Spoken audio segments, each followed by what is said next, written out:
ስቱዲዮ ስንገባ አንድ ካሜራማናችን የጠየቀን ጥያቄ አለ። አስተውሎቱን ለምን ወደ ፖድካስት ያመጣችሁት? በዛውም ደግሞ ፖድካስቱ ለምን አስፈለገ? ሌሎች የምንነካቸውን ጉዳዮች ይኖራሉ እንደ ፊቸር እና ትንሽ ስለ ኢኪፕ ፖድካስት ኢንትሮዳክተሪ ነገር ተናግረን ብንጀምር አስተውሎቱን በዚህ ፎርማት ማድረጉ ለምን እንዳሰብ ነው ከሱን ጀምር። ኢኪፕ ፖድካስት ያው ፖድካስት ሳይባል በፊትም ድሮ እኮ ነበር። ያው ፖድካስት ምናምን አልተባለም እንጂ ዘመናዊ ሆነ እንጂ አሁን ያው እዚህ በምናስተምርበት ጊዜ በአንዳንድ ጉዳዮች ላይ ሰዎችን እናመጣና ነፃ የሆኑ ዲስካሽንስ እናደርግ ነበር። አሁን አስታውሳለሁ ዮሐንስ ወንጌል ስናስተምር በየመሃሉ ጠለቅ ያሉ ሀሳቦች ሲኖሩ ሰዎችን ጋብዝና እንደዚህ ደግሞ እንነጋገር ነበሩ። ግን ያኔ ፖድካስት ምናምን አይባልም ነበር። አልተፈጠረም ራሱ ሀሳቡ። ከዛ አሁን ደግሞ ያው ጊዜው ስለሆነ ኢኪፕ ፖድካስት ጀመረን። አንደኛው አውትሌታችን ማለት ነው። በብዙ መልኩ ነው በሚዲያችን የምናገለግለው፣ ግን አንደኛው ይሄ እንዲሆን በማሰብ እና የመጀመሪያው ክፍል እንዲሆን እንግዲህ በአስተውሎት ለመጀመር ነው። አስተውሎት የታወቀ ነው። በቤተክርስቲያን የምናደርጋቸው ትምህርቶች በየክፍሉ ቆም እያለን ከጉባኤ የሚመጡ ጥያቄዎችን ለማንሸራሸር እንሞክራለን። ስንጀምር መጀመሪያ እዛው ፕሮግራሙ ላይ አርብ ስናስተምር ሰው የሚጠይቀውን ጥያቄ እዛውን መልስ ነበር። በኋላ ጊዜ አልበቃ እያለ ሲያስቸግር ደግሞ ወደ ቅዳሜ እንደዚህ ቅዳሜ ከሰዓት አዞር ነውና ፍላጎት ያላቸው ሰዎች እየመጡ እየጠየቁ ኦንላይንም ያሉ እየጠየቁ እናስተላልፍ ነበር። ግን አሁን ሰውም እየበዛ መጣ እና በጉባኤ ማኔጅ ለማድረግ በጣም ከባድ ነው። በቂ ጊዜም አይኖርም። ስለዚህ አስቀድሞ ጥያቄዎችን ሰብስቦ እንደዚህ ቁጭ ብሎ መነጋገሩ ሞር የጊዜ ነፃነትን በጣም ይሰጣል። ነገሮችን ጠለቅ ባለ ሁኔታ ለማየት በጣም ስለሚጠቅም ነው በአስተውሎት የጀመርነው። አስተውሎት እንግዲህ የኢኪፕ የፖድካስታችን አንዱ ክፍል ሆኖ ይቀጥላል ማለት ነው።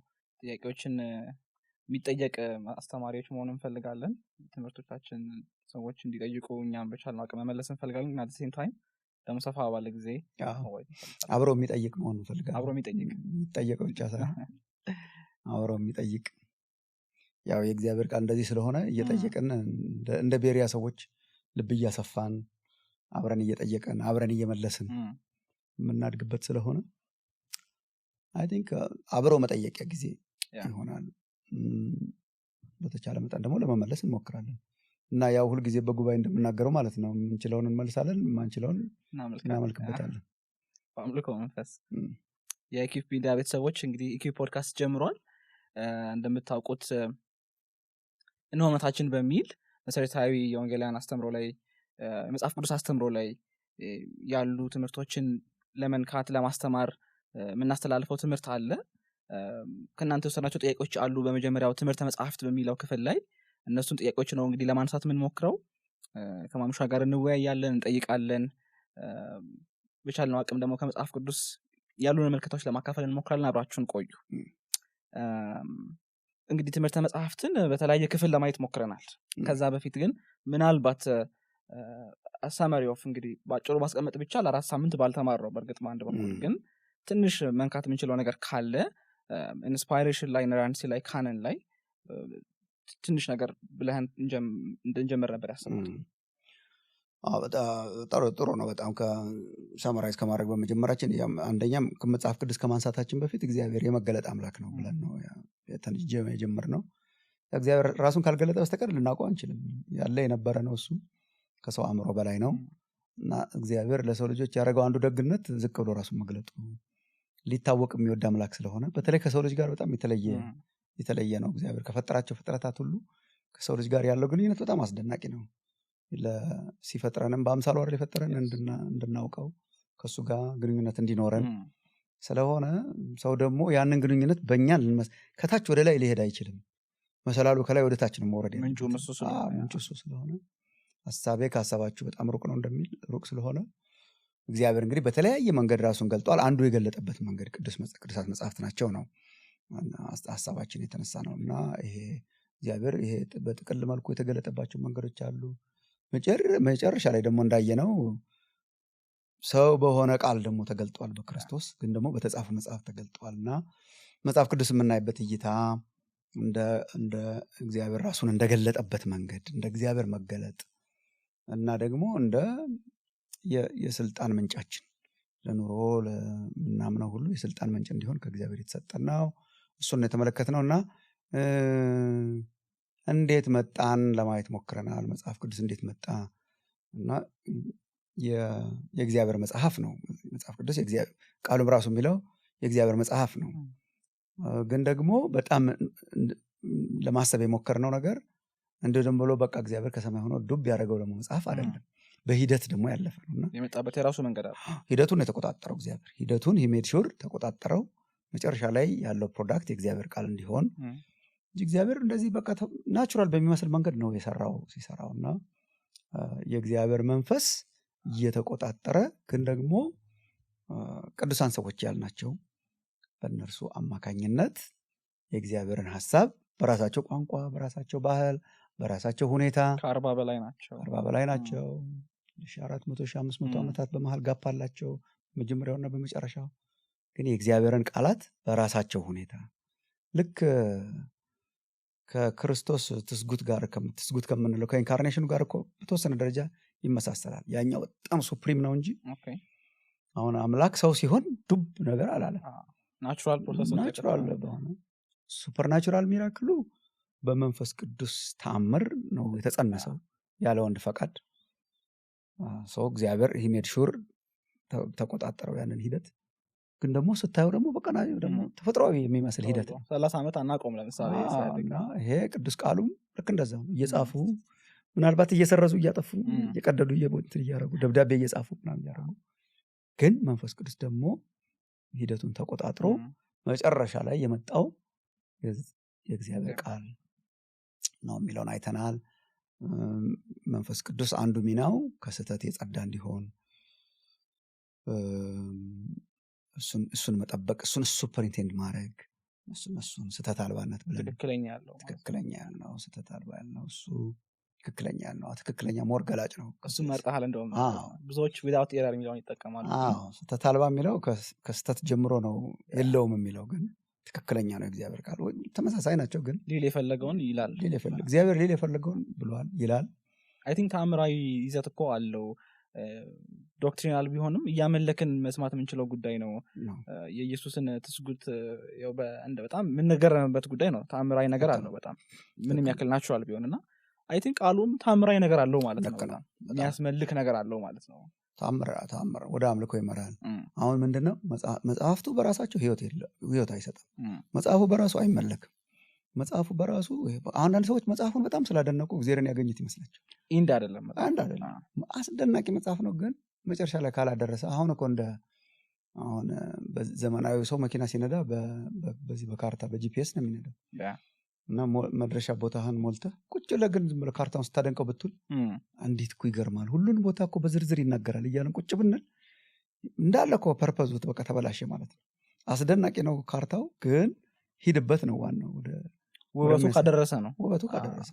እኛም ተጠቀምንበት ማለት ካደረሰ ነው እንጂ ቁጭ ብለን ስናደንቅ ብንውል ኢየሱስም ብሏል አይደል? መጽሐፍትን ትመረምራላችሁ በእነሱ ህይወት እንዳላችሁ ታስባላችሁ ግን ወደ እኔ አትመጡም አላቸው። በራሳቸው በቃ መጽሐፍቱን ስለያዙ የመጽሐፍትን እሱ አይሆንም እና ወደ ጎሉ ካመጣን በጣም በእግዚአብሔር ተአምራት የተሞላ መጽሐፍ ነው። አመጣጡ ተአምር ነው። ሱፐርናቹራል መጽሐፍ ነው ግን በሰው ህይወት ውስጥ ሲገለጥ ነው ይሄ ሁሉ የሚገለጠው እና በጣም ግሩም አስደናቂ መጽሐፍ ነው። ሂደቱን ከየት መጣውን ትክክለኛነቱን ለማየት ሞክረናል። ልኬቱን መጨረሻ ላይ ደግሞ ካህን ያልነው ቀኖና የመጽሐፍ ቅዱስ ቀኖና ያልነው ይሄ መጽሐፍና መጽሐፍት ብለን ያየነው ማለት ነው። አንድ ወጥ መጽሐፍ ነው ታሪኩ መጨረሻ ላይ ሲደረደር አንድ ወጥ ታሪክ እኮ ነው መጽሐፍ ቅዱስ። እንደውም አንዳንድ ሰባኪያን እኮ አሁን በአንድ ሰዓት ስብከት ምናምን ይሰብኩታል። የእግዚአብሔር የማዳን እንዳለ በቃ ከዘፍጥረት እስከ ራእይ ታሪኩ አንድ ነው፣ ወጥ ነው። እኛም አይ ቲንክ አንድ ጊዜ በዚህ በስቱዲዮ ሰርተን ነበር ትልቁን ግራንድ ናሬቲቭ የምንለው እሷን ስታዩ እኮ በቃ አንድ ወጥ ታሪክ ነው ያለው። ግን ደግሞ ተአምርነቱ ይሄ ወጥ ታሪክ ቢልድ የተደረገው የዳበረውና የሰፋው አንዱ በአንዱ ላይ በመጽሐፍት ነው። እነኛን መጽሐፍት 66 ቅዱሳት መጽሐፍት የያዘ ነው የሚለው እነኚህ ነገሮች ነው እንግዲህ በቤተክርስቲያን ማማር የሞከርነው። መልካም። ስለዚህ ትንሽ ደግሞ ጠለቅ እያለን ወደ ሰዎች ወደ ላኩልን ጥያቄዎች መግባት እንችላለን። በተማርንበት ኦርደር ነው የምንሄደው። ከኢንስፓይሬሽን እስትንፋሰ እግዚአብሔር ነው መጽሐፍ ቅዱስ ከሚለው ምንጩ እግዚአብሔር ነው እስትንፋሰ እግዚአብሔር ነው ከሚለው ምናየው ጥቂት ሀሳቦች ነው እዚህ ላይ የምናነሳው። አንዱ ጥያቄ እንግዲህ አሁን መጽሐፍ ቅዱስ የእግዚአብሔር ቃል ነው፣ የእግዚአብሔር እስትንፋስ ያለበት ነው፣ የሰው አይደለም። በአንድ በኩል ኢንቴንድ ሊያደርግ የፈለገውን መልእክት ነው የሚያስተላልፈው ስንል አንዳንድ ሰዎች በአንድ በኩል ሂሚሊቲ ያለበት ኦነስት ጥያቄ ይመስለኛል። ስለዚህ የትኛውንም ጥቅስ ሳብ አድርጌ ባነብ ብናገር ይሄ የእግዚአብሔር ቃል ነው እግዚአብሔር አለኝ ማለት እችላለሁ ወይ ብለው ያነሳሉ። እኔ ይህን ከምን ጋር ነው የማያይዘው? ብዙ ሰዎች እግዚአብሔር መስማት ይፈልጋሉ እና በቃሉ በኩል እኮ ይናገራል ስንል ሪሊ ህያው ቃልም ደግሞ አይመስላቸውም። በአንድ በኩል ላሉበት ስፔሲፊክ ሁኔታ የሚናገርን የእግዚአብሔር ቃል አድርገው ሊያስቡት ይችላሉ። ሂስቶሪካል ዶክመንት እና በጣም ብዙ ትንታኔ ከወጣለት በኋላ መልእክት ያለው ይመስላቸዋል እና ቃል ነው የሚናገር ነው ለአሁናዊ ነገር ነው ደግሞ ስንል በቃ አንድ ጥቅስ አውጥቼም ስናገር እግዚአብሔር አሁን እየተናገረ ነው ወይስ እግዚአብሔር አሁን ጊዜያዊ መልእክት አለው? ባይብል ደግሞ ሌላ አይነት ያለፈ መልእክት ነው የሚል። እግዚአብሔር እንግዲህ ሁል ጊዜ እየተናገረ ነው በቃሉም በሁኔታዎችም በሁሉ ነገር። እግዚአብሔር እኮ አክቲቭ ነው፣ ተናጋሪ አምላክ። እንዲያውም አይ ቲንክ በዳዊት መዝሙር ውስጥ እኮ ከአሕዛብ አማልክት ጋር የሚያወዳድረው አንዱ በሱ ነው። አይን አላቸው ሰርቶላቸዋል በስታቸው፣ እነሱ አይን አላቸው አያዩም፣ አፍ አላቸው አይናገሩም፣ ጆሮ አላቸው አይሰሙም። እግዚአብሔር ግን ይናገራል በኢምፕሊኬሽን። እግዚአብሔር ሁልጊዜ የሚናገር አምላክ ነው። አንዱ መናገሪያው ትልቁ ባለስልጣኑ የእግዚአብሔር ቃል ነው፣ መጽሐፍ ቅዱስ ነው ምናምን ነው የምንለው እና አንዳንድ ጊዜ መጽሐፍ ቅዱስን ስናነብ ወቅታዊ የሆኑ መልእክቶችን ታምራዊ በሆነ ሁኔታ ብድግ አድርጎ የምናይበት ጊዜ አለ። አይኖችን ክፈት ከህግ ታምራትና ያለው አይነት አለ። አንዳንዶቹ ደግሞ መርሆችም ናቸው፣ ይሰራሉ። ብድግ አድርገናቸው እግዚአብሔር እንዲህ ይላል ብንላቸው የሚሰሩ። አሁን ጻድቅ በእምነቱ በህይወት ይኖራል ዕንባቆም ላይ ያለው ጳውሎስም ብድግ አድርጎ መርህ ነው። አሁን ገልጭ እግዚአብሔር እንዲህ ይላል ብል ነው በጣም እግዚአብሔር እረኛዬ ነው አለ አይደለ? በቃ እነኚህ መርሆች ኢየሱስ ክርስቶስ ጌታ ነው የሚናገራቸው። በቃ ይሄ ዘመን ተሻጋሪ ናቸው። ዛሬ ብናነሳ፣ ጠዋት ብናነሳ፣ ማታ ብናነሳ፣ ጥቅሱን ብድግ አድርገን ፕሮክሌም ብናደርገው እግዚአብሔር እየተናገረ። ግን መጽሐፍ ቅዱስ እንግዲህ ሁለት ነገሮችን ልብ ማለት በጣም ያስፈልጋል። አንደኛ የስነ ጽሁፋዊ ይዘቶቻቸው የተለያዩ ናቸው። ይህም ማወቅ በጣም በጣም ጥሩ ነው። መጽሐፍ ቅዱስ አንድ አይነት ስነ ጽሁፍ አይደለም። ታሪክ አለው። የታሪክ መጽሐፍት የምንላቸው አሁን የሙሴ 5ቱ መጽሐፍትና የነገስታቱ ታሪክ፣ የዜና መዋዕል መጽሐፍ እነኚህ እኮ ታሪካዊ መጽሐፍት በታሪክ ውስጥ ነው። ለምሳሌ ዳዊት እግዚአብሔር እረኛዬ ነው የሚለውን በታሪክ ውስጥ ደግሞ የሚነግሩ አሉ። አንድ ቦታ ላይ እረኝነቱን የሚያሳዩ ማለት ነው እና በታሪክ መልክ የቀረበ አለ። ትንቢቶች አሉ፣ እነኚህ የነቢያት መጽሐፍት የምንላቸው። የጥበብ መጽሐፍት አሉ፣ መዝሙረ ዳዊትን እነኚህን የመሳሰሉ ስንወስድ ምሳሌ መጽሐፍ፣ መኃልየ መኃልይ እነኚህ ደግሞ በጥበብ ነው እንትን የሚያደርጉት እና ምናልባት አንደኛው ቁጥር መጽሐፈ ምሳሌ አንብበህ ሁለተኛው ቁጥር ላይ ስትል ሌላ ነገር እየተናገረ ሊሆን ይችላል። ምናልባት ማቴዎስ ላይ ብትመጣ 2-3 ምዕራፍ የሚፈጅበትን በአንዲት ነገር በቃ የጥበብ መጀመሪያ እግዚአብሔር መፍራት ነው ማን ብሎ ወደሚቀጥለው ሊሄድ ይችላል። እንደዚህ አይነት ይዘት ያላቸው አሉ። ደብዳቤያዊ ይዘት ያላቸው አሉ። በቃ እነኛ አሁን ኤፒስትልስ የምንላቸው ደብዳቤ እየጻፉ ነበር ሐዋርያት ለሚያገለግሏቸው አብያተ ክርስቲያናትና ስነ ጽሁፋዊ ይዘቶቻቸው በጣም የተለያዩ ናቸው። ሁለተኛው ደግሞ ማየት ያለብን ስነ ጽሁፉ የተለያየ ነው። ታሪካዊ ባክግራውንዱም በጣም የተለያየ ነው። በጣም የተለያየ የነበሩበት አውድ፣ ባህሉ፣ ታሪኩ ምን መሰለ መጽሐፍ ቅዱስ ለሁላችን የተጻፈ መልእክት ነው። ግን ሲጻፍ ለኛ አይደለም ይጻፍ አይደለም። በቃ በዋናነት እኮ እግዚአብሔር እየላከላቸው ያሉ ህዝቦች ነበሩ። ለእነርሱ የተናገረው ዛሬም ስለሚናገር ነው። ተአምሩ አይሻርም። የቃሉ መልእክት አይሻርም። ግን በእነሱ አውድ ነው የተናገረው። ለምሳሌ ይሄ ነው እኮ ምንም ኮምፕሊኬሽን የለውም። ቋንቋው ለምሳሌ የኛ አልነበረም። ስለዚህ ቋንቋው መተርጎም ነበረበት ማለት። አሁን የእግዚአብሔር ቃል ስለሆነ ብድግ አድርጌ አፕላይ ላድርገው ካልክ መጀመሪያውን ብድግ ብታደርገው ምንም ላይገባን ይችላል። ቋንቋውን ስለምናውቅ፣ ስለዚህ ቋንቋው ተተረጎመ። ልክ እንደዚህ ሁሉ ትርጓሜን ጠያቂ ናቸው። ባህሉም ሲተረጎም፣ በእነሱ ባህል ውስጥ የተናገረው በእኛ ውስጥ ሲተረጎም፣ የነበሩበት ሁኔታ ሲተረጎም፣ አሁን ትልቅ ገደል እንዳለ ማሰብ በጣም ጥሩ ነው። የእግዚአብሔርን ድምፅ ለመስማት የእነርሱ ባህል፣ ቋንቋ፣ ሁኔታ አለ። የኛ አሁን ያለንበት ሁኔታ አለ። የኛ ሁኔታ ደግሞ ለነሱ እኮ ምንም ትርጉም የለውም። በቃ ምንም የለም። የኛ ጥያቄዎች ጥያቄያቸው አይደለም። ኤግዛክትሊ። እና በዚህ ጋፕ መካከል ነው እንግዲህ የትርጉም የሚሰራው ኢንተርፕሬቴሽን የምንለው የሚሰራው። ስለዚህ በአንድ በኩል ልክ ነው። በእንደዚህ አይነት ልብ መጽሐፍ ቅዱስን መቅረብ በጣም ጥሩ ነው። ብርቅ ባደረገው እግዚአብሔር እየተናገረኝ ነው። በዚህ ልብ መቅረብ በጣም ጥሩ ነው። ግን አት ሴም ታይም ግን በተርጓሚ ልብ ደግሞ መቅረብ በጣም ጥሩ ነው። ያን ጊዜ ምን እያለ ነው? እንደን አሁን ለኛ ደግሞ ምን እያለ ነው? ያን ጊዜ እግዚአብሔር መልእክት ማግኘት ግን ትርጉምን ይጠይቃል። ይሄ ልክ ጭማቂውን ማግኘት በጣም ይጠይቃል። አንዳንዶቹ አሁን ለምሳሌ በቃ አሁን የእስራኤል ከግብፅ ወጥቶ ሲሄድ ተግዳሮቱ በቃ ፌርዛውያን፣ ኢያቡሳውያን፣ ምናምናውያን የሚባሉ ናቸው። የኛ ሌላ ናቸው። ስራ ማጣት፣ ሶሻል ሚዲያ ምናምን ነገር ነው። እና መልእክቱ አንድ ነው። ግን በቃ የእነኛ ጠላቶች የሉም፣ በሌላ መልኩ ግን አሉ። እንደዚህ አይነት ትርጓሜዎችን ማየት በጣም ጥሩ ነው። እንደዚህ አይነት ልብ በጣም ያስፈልጋል። አንድ ግን ምናልባት የጥያቄው ሴንስ ለመረዳት ስሞክር አንዳንድ ብዙ አይ ቲንክ ኮመንሊ እንማረዋለን የእግዚአብሔር ዘላለማዊ መልእክትና አሁን ለኔ ያለው መልእክት ብለን ማለት ነው። ሎጎስ እና ሬማ ብለው ሰዎች ያስተምሩታል። ከግሪክ በመውሰድ ሎጎስም ቃል ነው፣ ሬማም ቃል ነው። ሎጎሱ ይሄ የተጻፈው በቃ ጀነራል የሆነው እንደውም አንዳንድ ሰዎች ሲናገሩት ዝቅ አድርገው ለማውራት ይሞክራሉ። ሎጎስ እሱ እኮ ሎጎስ ነው፣ ይሄ ሎጎስ ነው። ሬማ አስጠኝ ይባላል። ሬማ ምንድን ነው? ሬማን ነው በጣም የግሪክ አጠቃቀሙ በጣም ያን ያህል እንደዚህ ክፍል ያለ አይደለም። ለጠጠናው ለኛ ትንሽ አንዳንዱ በጣም ተለጥጧል። አንዳንዱ ለተጻፈው መልእክት ሬማን ሲጠቀም ታየዋለህ። አንዳንድ ቦታ ላይ ደግሞ አሁን ላሉ ነገሮች ሎጎስ በጣም ነፃነት አለው። በአዲስ ኪዳን ውስጥ ሁለቱ ቃላት ተጠቅመዋል በነፃነት ኤክስክሉሲቭ አይደሉም። በጣም ያን ያህል አይደሉም፣ ያን ያህል ሰፊ አይደሉም። ቃላቶችንም እንትን ካልናቸው ማለት ነው አንዱ ከአንዱም አይበልጥም። እንዴት ሆኖ ይበልጣል? እንደው ማበላለጥ እንኳን ካስፈለገ ሎጎስ የተጻፈው ነው። የኔ ሁኔታ ያልፋል እኮ የኔ ሁኔታ ያልፋል፣ የኔ እንትን ያልፋል፣ ምናምን ያልፋል። እና ምናልባት ግን ሀሳቡን ኢንተርቴን ማድረግ ግን ጥሩ ሊሆን ይችላል። ምን ማለት ነው? ደግሞ አንዳንድ ጊዜ አንድ የመጽሐፍ ቅዱስ አስተማሪ አለ። አንዳንድ ሰዎች መመለሻ ቲኬት የላቸውም ይላል፣ ሪተርን ቲኬት የላቸውም ይላል። ይዘውን ጭልጥ ብለው ስለ ቆሮንቶስ፣ ስለ አቴና፣ ስለምናምን ጳውሎስ ያኔ ስለነበረው ሁኔታ ስለምናምን ያወሩና እዛው ይተውናል ይላል። መመለሻ ቲኬት የለም። we don't know how to apply it። አንዳንዶቹ ደግሞ መሄጃው ቲኬት የላቸውም፣ እዚሁ ጀምሮ እዚሁ የሚያበቃ ነው። የኛ ሪተርን ቲኬት ነው የሚያስፈልገው።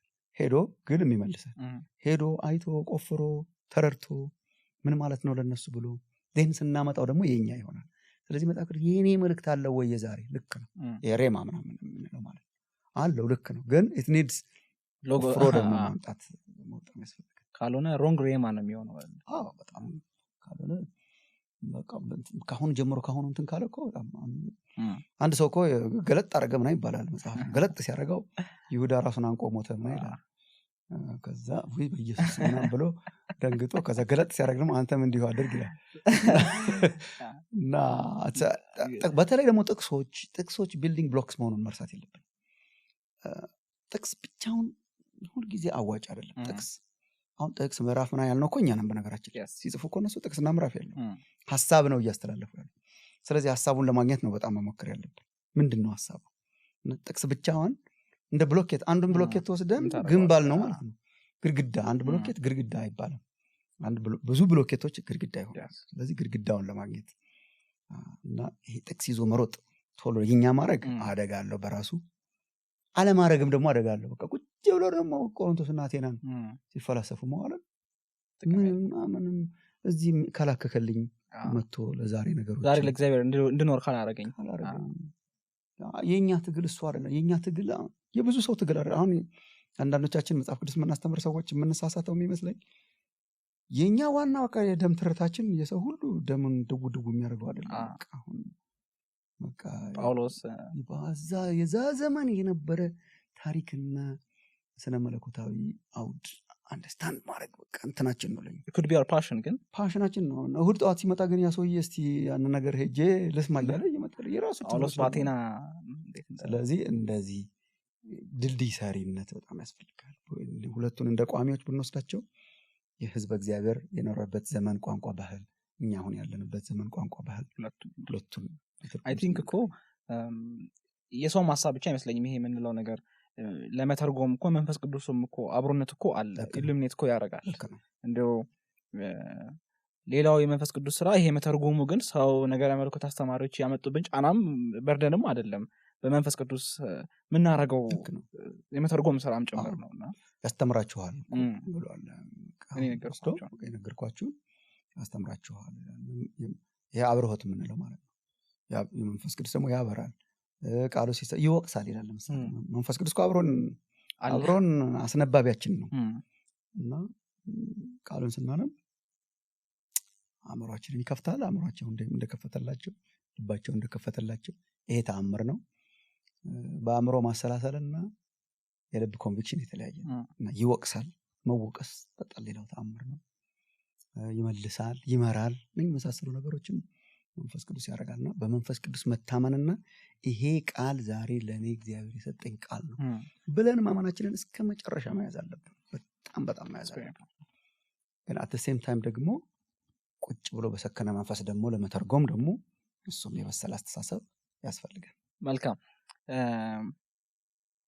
ኢንስፓይሬሽን አንድ ጥያቄ ልጨምርና ወደ ቀጣዮቹ ክፍል እንሄዳለን ያው እስትንፋሰ እግዚአብሔር ነው ስንል እግዚአብሔር ሊያስተላልፍ የፈለገውን መልእክት ያስተላልፋል እና የእግዚአብሔር ሐሳብ ነው የእግዚአብሔር መልእክት ነው በዋናነት እግዚአብሔር ቃል ነው ብለናል እና እዚህ ላይ በአንድ በኩል ሙሴን ያነሱ ሰዎች አሉ በፍቺ ዙሪያ ስለሱ በልባቸው ጥንካሬ እንደዚህ አለ እንጂ ቀድሞ እንዲህ አልነበረም ብሎ ኢየሱስ የተናገረውን ጳውሎስንም እንደሚያነሱ ሰዎች አሉ እንደኔ ከሆነ ብሎ ስለ ጋብቻ የመከረውን ምክርና ትክክለኛው ሰውን ቃል ተጠቅመዋል የሰውን ሐሳብ ተጠቅመዋል ፋይናል ግን ሊያስተላልፍ የፈለገው እግዚአብሔርን መልእክት የራሱ መልእክት ነው እያልን ግን ደግሞ ራሱ ኢየሱስም ስለ ሙሴ ጳውሎስም ይሄ የኔ መልእክት ነው ይሄ የሙሴ መልእክት ነው እግዚአብሔር አይደለም የሚመስል ነገር አለውና እሱ እንዴት ነው እናስተካክለው በጣም ጥሩ ሐሳብ ነው እሱ አሁን ልክ ነው አሁን አንዱ የተነሳ ጥያቄ ማቴዎስ 19 ላይ ሙሴ ስለ ልባቸው ጥንካሬ ይናለ እንጂ ከመጀመሪያ ይሄን እንዲህ አልነበረም ብሎ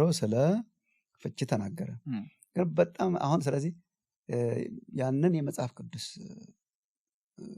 ስለ ፍቺ የሚናገረው የፍቺዋን ሰርቲፊኬት ይስጣት የሚለውን ማለት ነው እሱን ወስዶ ሙሴ አለ ይላል ግን እዛው ምዕራፍ ላይ ደግሞ ስታይ ስለ ጋብቻ ሙሴ ነገር ሙሴ ያለውን ፈጣሪ ያለ ይላል ፈጣሪ በመጀመሪያ ወንድና ሴት አደረጋቸው ዓለም ይላል ሄደ ስታነበው የሙሴ የዘፍጥረት መጽሐፍ ጻፊ ሐሳብ ስለዚህ ሙሴ ያለውን ፈጣሪ ያለ ይላል ፈጣሪ ያለውን ሙሴ ያለ ይላል ነፃነቱ አላቸው ሲጠቅሱ ለምሳሌ በስለ ፍቺ በተጠቀሰው እንትን ላይ እንግዲህ አሁን እግዚአብሔር ሐሳቡን ለውጣል ወይ ፍቺ መፋታትን እጠላለሁ የሚለውን ለውጧል ወይ የሚል በጣም ጥሩ ጥያቄ ነው የተነሳ አሁን እግዚአብሔር ሄዶ ሐሳቡን ቀይሮ አይደለም ስለ ፍቺ ለምሳሌ ሙሴ የተናገረው or እግዚአብሔር የተናገረው in this case የፍቺዋን ጽሕፈት ይስጣት is የፍቺን ክራይሲስ በተሻለ ሁኔታ ማኔጅ ያደርጋል ያለ እንግዲህ እግዚአብሔር ክፋት የሚባል ነገር ዘፍጥረት 3 ከገባ በኋላ የማዳን ጎዳናውንም እያመጣ ነው የክፋትንም ጥግ ማኔጅ እያደረገ ነው ቢለቀን እኮ አሁን ታወር ኦፍ ባቤል የሚባለው ባቤል ግንብን እስከ መጨረሻ ቢለቀው ምን እንደሚሆን እንኳን አይታወቅም በቃልና ወረደና ማኔጅ አደረገው እና እግዚአብሔር የሰው ልጆች ክፋት አንዱ አሁን ወደፊትም ስለ ሰው ስንማር እናየዋለን የሰው ልጆችን ክፋት በተመለከተ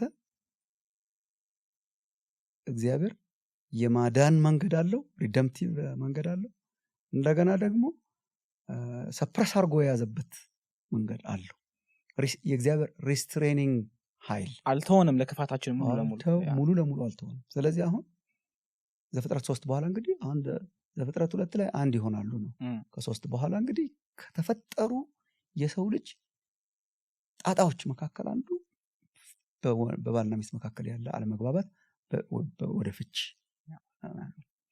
አሁን ይሄ እንግዲህ የክፋቱ ውጤት እግዚአብሔር ምንድነው ያደረገ ያለው በህዝብ እግዚአብሔር መካከል ቃወማል ፍቺን መፋታትን እጠላለሁ ግን ሀፕን ያደርጋል ዲናይል ታደርጉ አትችልም ሪያሊቲን ዲናይ አያደርግም እግዚአብሔር when it happens ዲናይ ያደርጋልና አንዱ ዋና ክራይስት የነበረው እንግዲህ እስራኤል ቴዎክራሲ ነው እግዚአብሔር ነው የሚመራው ኦኬ ሌላ ንጉስ የለው፣ ሌላ መተዳደሪያ ደንብ የለው፣ ምን የለው እግዚአብሔር ነው። ከእግዚአብሔር ነው የሚመነጨው ህጉ ማለት ነው። እና በቃ በማናቸውም ምክንያት በቃ ዝም ብለው ይሸኛሉ ማለት ነው ሚስቶቻቸውን ሰዎች በቃ ውሃ ቀጠነ በሚል ማለት ነው።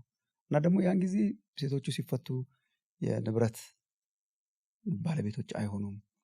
ተመልሰው የማግባት ቻንሳቸው በጣም ሎው ነው። በጣም ዲግሬዲንግ ነው በተለይ ለሴቶች። ሶ አትሊስት ይሄ በሚሆንበት ጊዜ ይሄ ክፋት በሚሆንበት ጊዜ አትሊስት ዲግኒፋይድ በሆነ መንገድ የፍቻዋን ጽሕፈት ሰጥቶ ስለዚህ እግዚአብሔር ነው እያለ ያለው ማለት ነው። እግዚአብሔር ነው እያለ ያለው፣ ሙሴ ነው እያለ ያለው እንትን ነው በቃ። ስለዚህ አሁን ሙሴ እንዲህ ብሎ ያላችሁ እኮ ምናምን የሚለው ሙሴ ነው፣ ግን እግዚአብሔር ነው እያጋፈጠው አይደለም። ላይክ እግዚአብሔር ነው። ልክ ስለ ጋብቻ የተናገረው ሙሴ ያለውን እግዚአብሔር እንዳለው ሙሴ እኮ ነው ያለው፣ ጸሐፊው ነው ያለው፣ እግዚአብሔር ነው ያለው ሲል ኮንትራዲክሽን የለም በመካከል። ሙሴ ያለው እግዚአብሔር ያለው ነው። የፍቻዋን ጽሕፈት ይስጥ የሚለው መልእክት ሙሴ ዝም ብሎ ከየት የሚያመጣው ሳይሆን በቅዱስ መንፈሱ አማካኝነት የጻፈው ነው።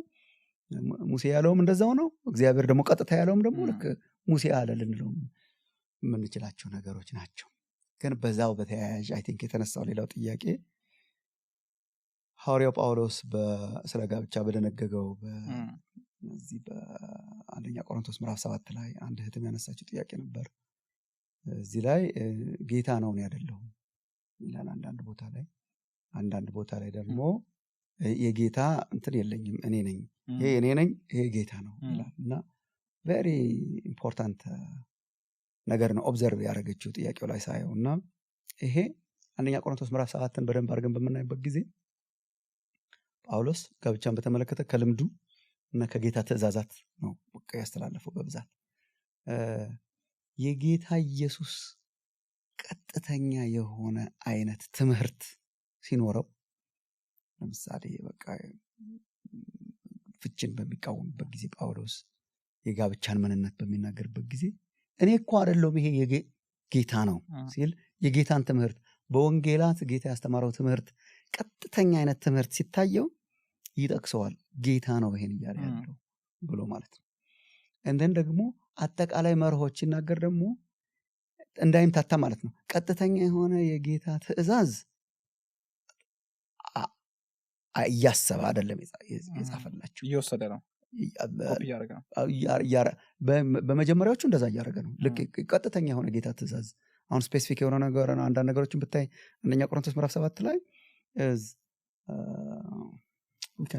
ለምሳሌ ያለ አሁን ለምሳሌ አንደኛ ቆሮንቶስ ምዕራፍ 7 ቁጥር 10 ላይ ላገቡት ይህን ትእዛዝ ሰጣለሁ ይላል። እና በትእዛዝ ነው የሚሰጠው። ይህም ትእዛዝ የጌታ እንጂ የኔ አይደለም ይላል። እና ሚስት ከባሏ አትለያይ፣ ብትለያይ ግን ሳታገባ ትኑር፣ አለዚያ ከባሏ ጋር ትታረቅ፣ ባልም ሚስቱን አይፍታት ብሎ ኖ ቱ ዲቮርስ ፕሪንሲፕል። ይሄ በቃ የተጋቡ ሰዎች አይለያዩ፣ ከባሏ አትለያይ። ይሄ ቀጥተኛ የኢየሱስ ትምህርት ነው። ከጥንት እንዲህ አልነበረም ብሎ ያስተማረው ማለት ነው። የማቴዎስ ወንጌል ምዕራፍ 19 አይነት ክፍልን ሲያስብ የጌታ ትእዛዝ አለው፣ ቀጥተኛ የወንጌል ትእዛዝ አለው። ይህን እሰጣለሁ የጌታ ትእዛዝ ነው። ቢካዝ ቀጥተኛ የጌታን ትእዛዝ ማሰብ የሚችልበት ኮንሴፕት ስለሆነ ሀሳብ ስለሆነ ከዛ ለሌሎች ደግሞ እንደዚህ ላለው ብሎ ለምሳሌ ይልና ያላመነች ሚስት ያለው ወንድም ቢኖርና ሚስቱ አብራው ለመኖር የምትፈቅድ ከሆነ ሊፈታት አይገባውም። ካላመነ ሰው ጋር የምትኖር እህት ወይ ካላመነች እህት ጋር የሚኖር ግድ መለያየት የለባቸውም አማኞች ስላልሆኑ የሚል ትምህርት ያስተምራል። እና አብረው ይሁኑ ለመዳን ይሆን እንደሆነ ማን ያውቃል አያል ነገር። ይሄ ግን ለምሳሌ እንደዚህ አይነት ዝርዝር ትምህርት ከቅድሙ ከማቴዎስ 19 አይነት ክፍል ማሰብ ቀጥታ የለውም። ሌሎችን ደግሞ እንዲህ ይላለው ይህም የምለው እኔ እንጂ ጌታ አይደለም ይላል፣ እንዳይምታታ ማለት ነው። ቀጥተኛ የኢየሱስ ትምህርት ሲኖር ጌታ ነው ይላል። ቀጥተኛ የሆነ ስፔሲፊክ ትምህርትን ሳያስብ ሲቀር ይሄ እኔ ነኝ ይላል። ግን ዋጋው ላይ እኩል አይደል? እኩል ነው እንጂ ሁለቱም እግዚአብሔር ቃል እግዚአብሔር ቃል። አሁን እኮ ጳውሎስን ብትጠይቀው እኩል የሆነ ኢንስፓየርድ የእግዚአብሔር ቃላት እየጻፈ እንደሆነ እኮ እንዴት ነው ከቆሮንቶስ ምናምን እያለ እንትናን ሰላም በሉልኝ በቀደም እንትናን አግኝቸው ነበር አንደኛ ቆሮንቶስ ምዕራፍ 1 ላይ ያጠመቃቸውን ሰዎች ሊስት አድርጎ ከዚህ ውጭ አጥምቄ እንደሆነ እኔ እንጃ ትዝ አይለኝም ምናምን የሚለው መንፈስ ቅዱስ ኢንስፓየርድ እንደሆነ እያሰበ ምናምን ራሱ እያሰላሰለ የጻፈው ነው። መንፈስ ቅዱስ ሱፕሪንቴንድ እያደረገ እየተቆጣጠረው ነበር እነኝህን ሁሉ ቃላት። ቀጥታ ትምህርቶችን እንደገና ደግሞ አጠቃላይ የነሱን መርሆች በተመለከተ እኮ ነው የሚጽፉት። ስለ ጻፋችሁልኝስ ነገር ከጌታ ስለተቀበለው መልእክት ስላገኘው ዳይሬክት ቲቺንግ ኦር እሱ ደግሞ እያሰበ የጻፋቸውን በሙሉ ነው የጻፈው። ለእኛ ግን ቁጭ ብለን ስናይ እነኚህ ሁሉ በመንፈስ ቅዱስ ነጅነት የተጻፉ ናቸው። አይ ቲንክ በበቂ መልስ ነው ይመስለኛል።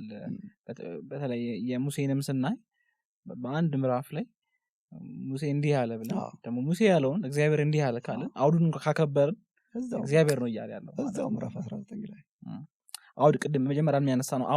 አውድ የማጥናትም ጉዳይ በጣም ዝግ ያነሳል ማለት ነው። መዘናነጥ ካውጥተን ልክ ነው ልንሰጥ እንችላለን። ልክ ነው። መልካም። እስኪ ከስህተት የጸዳ ነው ወይም ደግሞ ትክክለኛ ነው ወዳለው ሐሳብ እንሂድ።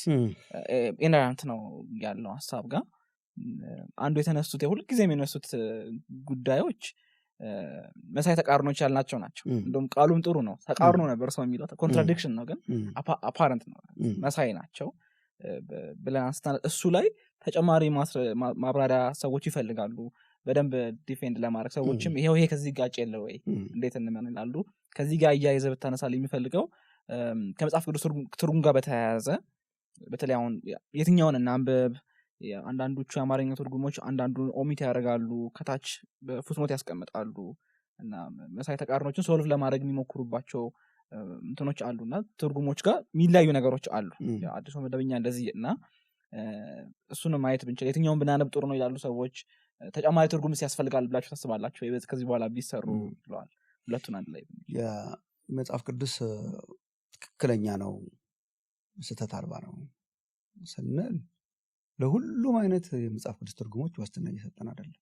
ኢንፋክት የኢነረንሲን ትርጉም ኦሪጂናሊ እንትን ሲባል በኦሪጂናል ኦቶግራፍስ ነው ከስህተት የጸዳ ነው የምንለው። ከዛ በኋላ ለሰው ስህተት የተጋለጠ ነው ኦሪጂናል ኦቶግራፍስ ስንል ጳውሎስ የጻፈው ራሱ ማለት ነው። ከዛ በኋላ እንግዲህ ኦሪጂናል ኦቶግራፍስ የሉንም፣ ያው ኮፒ ተደርገው ነው። ኤርሊየስት ማኑስክሪፕትስ ነው ያለን እኛ። በጥንቃቄ የተቀዱ ቅጂዎች ግን ኤርሊየስት የሆኑ አሉ። ባለፈው ያነሳነው አሁን የሙት ባህር ቅጂዎች እንደዚህ የምንላቸው like very close to the original እንትን ማለት ነው። አውቶግራፍስ አንዳንድ ሐዋርያቶች ነው በህይወት እያሉ የነበሩ ኮፒዎች እያሉ የነበሩ ማለት እነሱን ስናይ ነው እንጂ እንግዲህ እኮ ከዛ ላይ ያው መንፈስ ቅዱስ ነጅነት የተጻፈ ነው ብለን ነው የምናምነው እነኛ ቃላት። ከዛ በኋላ ሰዎች እንግዲህ በልዩ ልዩ ቋንቋዎች ቅዱሳት መጽሐፍ ተተርጉመዋል። መተርጎምም ነበረባቸው። በልዩ ልዩ ቋንቋዎች ሲተረጎሙ ግን ትርጉሞቹ ከስተት የጸዱ ናቸው እያለን አይደለም። ትርጉሞቹ ሰውኛ ሂደት ናቸው። ሊቃውንት በጥንቃቄ የሚተረጉሟቸው ናቸው። በነገራችን ላይ የመጽሐፍ ቅዱስ በልዩ ልዩ ቋንቋዎች አተረጓጎም እንደው በራሱ ተአምር ነው። በቃ ስታስበው እኩል እንደ ኢንስፒሬሽን አናስቀምጠውም እንጂ የሚፈጀው ዘመን ብዛት፣ የጥንቃቄው ብዛት ከመጀመሪያዎቹ ቅጂዎች ጋራ ያለውን ተዛምዶ አናላይዝ ለማድረግ የመጽሐፍ ቅዱስ ተርጓሚዎች የሚያልፉበት ሂደት እግዚአብሔርን ስለነሱ አመሰግናለሁ። አንዳንድ ጊዜ የትልልቅ ብርጭቆ የሚያክል መነጽር አድርገው ማኑስክሪፕትስ እያዩ መከራ እየበሉ በብዙ ቋንቋዎች የተረጎሙልን ሊቃውንት እየተረጎሙም ያሉ። ይሄ ባይሆን ደግሞ ሰዎች አይድኑም ነበር። መጽሐፍ ቅዱስ እኔ በምናገረው ቋንቋ ባይደርሰኝ ኖሮ እንዴት ልረዳቸው ነበር? እና ለትርጉሞች በጣም ከፍተኛ አፕሪሺዬሽን አለኝ። መጽሐፍ ቅዱስ ማህበራት ለማስጠበቅ የሚሞክሩት ይሄ ነው፣ በትክክል መተርጎሙን ማለት ነው። ስለዚህ በተቻለ መጠን አብዛኞቹ ትርጉሞች በመጽሐፍ ቅዱስ ማህበራት በጥንቃቄ የሚተረጎሙ በሊቃውንት የሚተረጎሙ ትርጉሞች በተቻለ መጠን ከስህተት የጸዱ ለመሆን ሰዎች ይሞክራሉ፣ ሌበር ያደርጋሉ። ኢንቴንሽናሊ ስህተት ለመስራት ብለው የሚያደርጉ የሉም። ግን ለሁሉም ትርጉሞች ከስህተት የጸዳ ነው ማለት የማንችልበት ምክንያት ቀስ ቀስ እያለ እንግዲህ ሲመጣ አሁን እንደውም ይሄ ዲስከሽን በጣም አስፈላጊ ነው። ምክንያቱም የመጽሐፍ ቅዱስ አተረጓጎሞች እንደየቤተ እምነቶች እየተቃኙ መጥተዋል። በቃ አሁን ድሮ መጽሐፍ ቅዱስ የማንም ቤተ እምነት ዲፌንደር ለመሆን አይተረጉሙም ነበር። ደህና ነበሩ። አንዱ መጽሐፍት እንከራከርበት ይሆናል እንጂ ትርጉሙ ላይ እንከራከራለን። ይሄ ማለት ነው ነው ይሄ እንደዚህ ሲል እንደዚህ ማለት ነው፣ እንደዚህ ሲል እንደዚህ ማለት ነው እንጂ እሱን ተርጉመን አናስቀምጥም አሁን ነበር። የኔን ክርክር እንዲመች ተደርገው የሚተረጉሙ መጽሐፍት በጣም እየመጡ ነው። ልክ የኛን አስተምህሮ ለማስገባት በግድ ለመጫን ማይለውን ለማስባል ይሄ እንዴት አድርገን እንዘልቀዋለን? አሁን የተነሱ ከኛ ጋር የማይስማሙ ሰዎችን ለመጋፈጥ ብለን አንድ ትርጉም ተረጎምን። እንደገና ደግሞ ሲመጡ ደግሞ ሌላ ትርጉም ደግሞ ልንተረጉም እንዴት ሳርገን እንችለዋለን? ይሄ አግባብም አይደለም፣ ከስርዓትም ውጭ ነው ብዬ ነው የማምነው። በታማኝነት ህዝበ እግዚአብሔር የቆመላቸውን ቅዱሳት መጽሐፍት ለማቆም ነው እኛ መጠንከር ያለብን። ከኔ አስተሳሰብ ጋር ሊጋጭ ይችላል። በነገራችን ላይ ሄጄ እኮ የተሳሳተ ዶክትሪን እያመንኩ እንደሆነ መጽሐፍ ቅዱስ ከተናገረኝ ለመለወጥ ነው እንጂ አልቀይረውም። እኔ ለመቀየር ነው እንጂ ራሴን ልቤን ማቅናት የቀናውን ልብ ስጠኝ ማለት እኮ ነው እንዴ ብሎ ለመቀየር ነው እንጂ እንዴት አርጌ እኔ የማስበውን ላስብለው እንደዛ እኮ በጣም ክፉ ህመም ነው የሚመስለኝ። እና መድረክ ላይም ጠቅሼው አውቃለሁ። እኔ አንድ የታመመ ልጅ የእሱ እንዲያውም በግልጽ የአእምሮ ህመም ነው ይባላል ሞቻለሁ ብሎ የሚያስብ ልጅ ማለት ነው። እሱ እኔ ሁልጊዜ ጠቅሰዋለሁ። እና በቃ ሞቻለሁ ብሎ አስቸገረ ለወላጆች። ለምን በቃ ሞቻለሁ ብሎ ቁጭ አለ። በኋላ ብለው ነው እንግዲህ የአእምሮ ሐኪም ጋር ያመጡት። እሱ የታወቀ ህመም ነው። እና እንትኑ የአእምሮ ሐኪሙ የሰጠው መጽሐፍ አንብቦ እንዲመጣ ነው።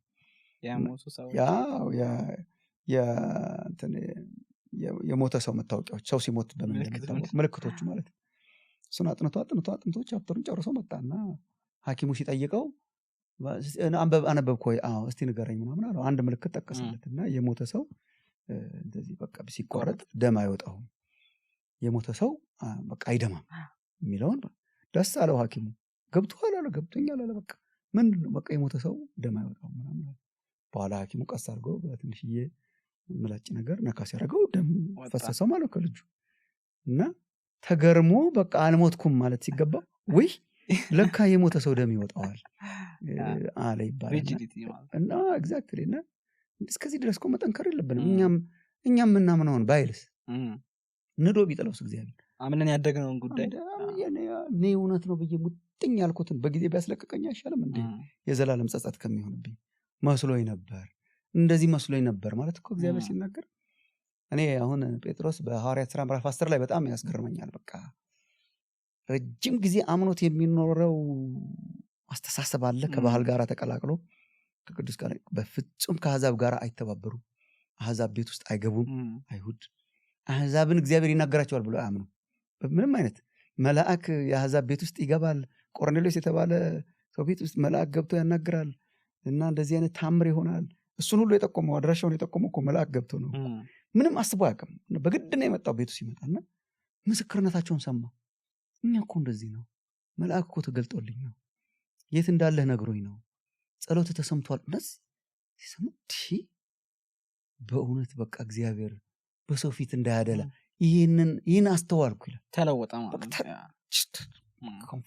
ፍጹም አልነበረም። ስቲል ብዙ መሻሻል ያለበት ነገር ነበረው። ጴጥሮስ ግን ለእኔ ተርኒንግ ፖይንት ነበር። ለካ እግዚአብሔር በሰው ፊት እንዳያደላ በአሕዛብም መካከል እርሱን የሚፈራ እንዳለ አስተዋልኩ። አስተሳሰቡን ነው የለወጠው እንጂ እንዲሁ በቃ ይሄንን ልምምድ እግዚአብሔር ያመጣውን ልምምድ በምንም አይነት እግዚአብሔር ሊሆን አይችልም አላለም። ትርጉሞች አሁን በጣም ጥንቃቄ የሚያስፈልግበት ዘመን ውስጥ የሃይማኖት ፉክክሮች በጣም ከረዋል። በተለያዩ ሃይማኖቶች ብቻ ሳይሆን ዊዘን አንድ ቤተ እምነት ውስጥ እንኳን የሃይማኖት ክረቶች በጣም አሉ። በጣም ጥንቃቄ ያስፈልጋቸዋል። ስለዚህ የመጽሐፍ ቅዱስ ስህተት አልባነትን በምናስብበት ጊዜ ለሁሉም አይነት ትርጉሞች ዋስትና እየሰጠን አለመሆኑን ማወቅ በጣም ጥሩ ነው። ግን በመደበኛነት ሜን ላይንስ የምንጠቀማቸው ትርጉሞች አሉና መጠበቃቸውን እንግሊዝኛውንም ጨምሮ ኦሪጂናል ኦቶግራፍስን ነው ስህተት አልባ ነው ትክክለኛ ነው እያልን ስንል የአሁኑን ጋራንቲ አናደርግም ስንል እንዲያው ዋናዎቹንም መሰረታዊዎቹንም አያስተላልፉም እያልን አይደለም። መጠበቁ ላይ መሰረታዊ ሆኑ በታወቁ መጽሐፍ ቅዱስ ማህበራት በጥንቃቄ የተተረጎሙ አሁን እኛ እጆቻችን ላይ ያሉ መጽሐፍ ቅዱስ ትርጉሞች ሪላይብል ትርጉሞች ናቸው። ትርጉሞች ላይ መጠንቀቅ ያለብን በምዕራቡ ዓለም ያለው የትርጉም ብዛት ብዙ ማመናችን ነው። ትርጉም እና ልባቸውን በጣም እረዳለሁ። ምን መሰለ አሁን የተወጠርንበት ውጥረት እሺ ኦሪጂናል የሆነውን መልእክት ለማስተላለፍ ለኦሪጂናል ትርጉም በጣም መጠጋት እንፈልጋለን። በጣም አስፈላጊ ሊትራል መሆን ማለት ነው። ሊትራል መሆን ከዛ ደግሞ ለዘመናዊው አንባቢ ደግሞ ጆሮ ገብ እንዲሆን ደግሞ መስራት። አንዳንድ ትርጉሞች በጣም ወደዛ በቃ ታማኝነታቸው ቴክስቱ የሚለውን ነው። ቃላቱ አሁን ላለ ለዘመናዊ ሰው ይመቻል ወይ ሳይሆን በጥንቷ በመጀመሪያው ግራመሩን ጠብቀው የተተረጉማሉ። በጣም ሊትራል ትርጉሞች ናቸው። ለሊቃውንቱ ጥሩ ናቸው። የተለያዩ ቋንቋዎችን ግራመርን ምናምን እንትን ለሚያደርጉ ሰዎች ጥሩ ናቸው። አንደርስታንድ ያደርጋል። ለመንገደኛ ሰው ብትሰጠው ግን አይሆንም። ገና አረፍተ ነገሩን አይቶ በቃ እንዴ ከኔ በላይ ነው ብሎ ይጥለዋል። እና እግዚአብሔር ደግሞ ጉዳዩ ከመንገደኞች ጋር ነው፣ ከጥቂት ሊቃውንት ጋር ብቻ አይደለም። እግዚአብሔር ዓለም ሁሉ እንዲሰማው ነው የሚፈልገው። እንዴት አድርጎ ነው ያንን ትርጉም ዓለም ሁሉ የሚሰማው? አሁን የመጀመሪያዎቹ እኮ የአማርኛ ትርጉሞች ራሱ አሁን የአባሮሜ ትርጉም እንደዚህ በጣም እኮ ለዛን ጊዜው ሰው ነበሩ ባይዘው ለዛን ጊዜው ሰው እኮ አንደርስታንድ ሊያደርጋቸው ይችላል። ከዛ ዘመን እየተቀየረ ሲመጣ ያውን 1954ቱ ቀዳማዊ ኃይለ ሥላሴ ትርጉም የሚባለው ተተረጎመ። እሱ ሲተረጎም በጣም ለዘመናዊው ሰው በጣም የሚገርም ነበር። አንዳንድ የተቃወሙ መምህራን ነበሩ። ቀለለ በጣም በሚል ማለት ነው። ቅልል ባለ ሁኔታ ነው የተጻፈው። አሁን ደግሞ ላለው ትውልድ ያኛው በጣም አስቸጋሪ ነው። ስለዚህ ዘመን እየተቀየረ እንግዲህ በመጽሐፍ ቅዱስ አተረጓጓም ዳይናሚክ ኢኩቫለንት ነው የሚባለው። ኢኩቫለንት ከመጀመሪያው ጋር እኩል ግን ደግሞ ተራማጅ ዳይናሚክ የሆነ ቋንቋው አገላለጹ ምናምኑ ለዘመናዊ ሰው ለጆሮ ገብ የሆነ ግን ያኛውን ያለቀቅ። ስለዚህ አሁን አንዳንድ ትርጉሞች ይሄኛውን አድማጭ የራሱና ለመጀመሪያው ቴክስት ታማኝነት ሲባል የማይገቡ አይነት ትርጉሞች አሉ። ጥቅማቸው ለብዙሃኑ ጥቅም የላቸው። አንዳንዶች ትርጉሞች ደግሞ ለዘመናዊው ሰው አቀላለሁ በሚል አንደው ምንም በቃ ያላሉትን ሁሉ ፈጽሞ በቃ ያልተጠጋ በጣም የቀጣጠነ ነገር ደግሞ በጣም የሆነ ቱማች ደግሞ እኛን ያሰበ ይሆንና የመጀመሪያውን ለቆ። ስለዚህ ባላንስ ይሄ በውጥረት መሀል ያለ ነገር ነው። አሁን ያሉን ትርጉሞች ግን አሁን እጃችን ላይ ያሉት በተቻለ መጠን እኔ ሁለቱን ለማስታረቅ የሞከሩ ናቸው። የመጀመሪያው የተጻፈበትን መንፈስ ሳይለቁ አሁን ያለንን አድማጮች ግንዛቤ ውስጥ ያስገቡ አይነት ጥሩ አይነት ትርጉሞች ናቸው። ከአውቶግራፍ የመጡት እኛ ጋር እጃችን ላይ ያሉት ግን ተጠብቀዋል ብለን እናምናለን። በሚገባ ተጠብቀዋል። ልክ ነው። እና በአብዛኞቹ ትርጉሞች ለሁሉም ዋስትና መስጠት ባንችልም በአብዛኞቹ በእጃችን ላይ ባሉ ትርጉሞች ደግሞ እኔ እግዚአብሔር መጽሐፍ ቅዱስን ማምጣት ብቻ ሳይሆን መጠበቅ ስራ ላይ በጣም አለበት። ተአምሩን ታየዋለህ። በቃ የጠፉ የመሰሉ ማኑስክሪፕት ሲገኛሉ፣ ሲገጣጠሙ በጣም የሚያስደንቅ አይነት መልእክት ይወጣቸዋል። በብዙ ጦርነቶች፣ በብዙ የተፈጥሮ አደጋዎች፣ ፍለዶች መካከል እንግዲህ ይሄ ሁሉ ሺህ ዓመት በሆነ ቦታ ይገኛሉ ተጠብቀው። ወደ 6000 የሚሆኑ ማኑስክሪፕት የሉንም አሉ እኮ እና በየዘመኑ እግዚአብሔር አሁን እንትን እኮ ነው አሰልቺ ስራ ይመስለኛል እኮ እነኛን የመጀመሪያ ቅጂዎች የጥንት ቅጂዎች እያገናኘ ምን አያ እንዴ አሁን አንድ የኢሳይያስን መጽሐፍ ተወው። ኢሳይያስ 53 የሚባለው ብቻ እኮ በጣም ከዚህና ከዚህ ተገጣጥመው ነው እሱን ቁጭ ብለው የሚሰሩ ሰዎች እግዚአብሔር ማስነሳቱ እኮ ይገርመኛል። ይሄ እኮ መድረክ ላይ ቆመን ፖፒላር እንደምንሆነው አይነት አይደለም። በቃ ተደብቀው መከራ የሚበሉ ሰዎች አሉ። እኔ እነሱ ሁሉ የእግዚአብሔር ተአምራት ነው የሚመስሉኝ። ቁጭ ብለው ደግሞ በየመጽሐፍ ቅዱስ ትርጉም ስራዎች ውስጥ ተሰማርተው የሚተረጉሙ ሰዎች አሉ። በዚህም ሂደት ውስጥ እግዚአብሔር ቃሉን ጠብቆታል ብዬ አምናለሁ።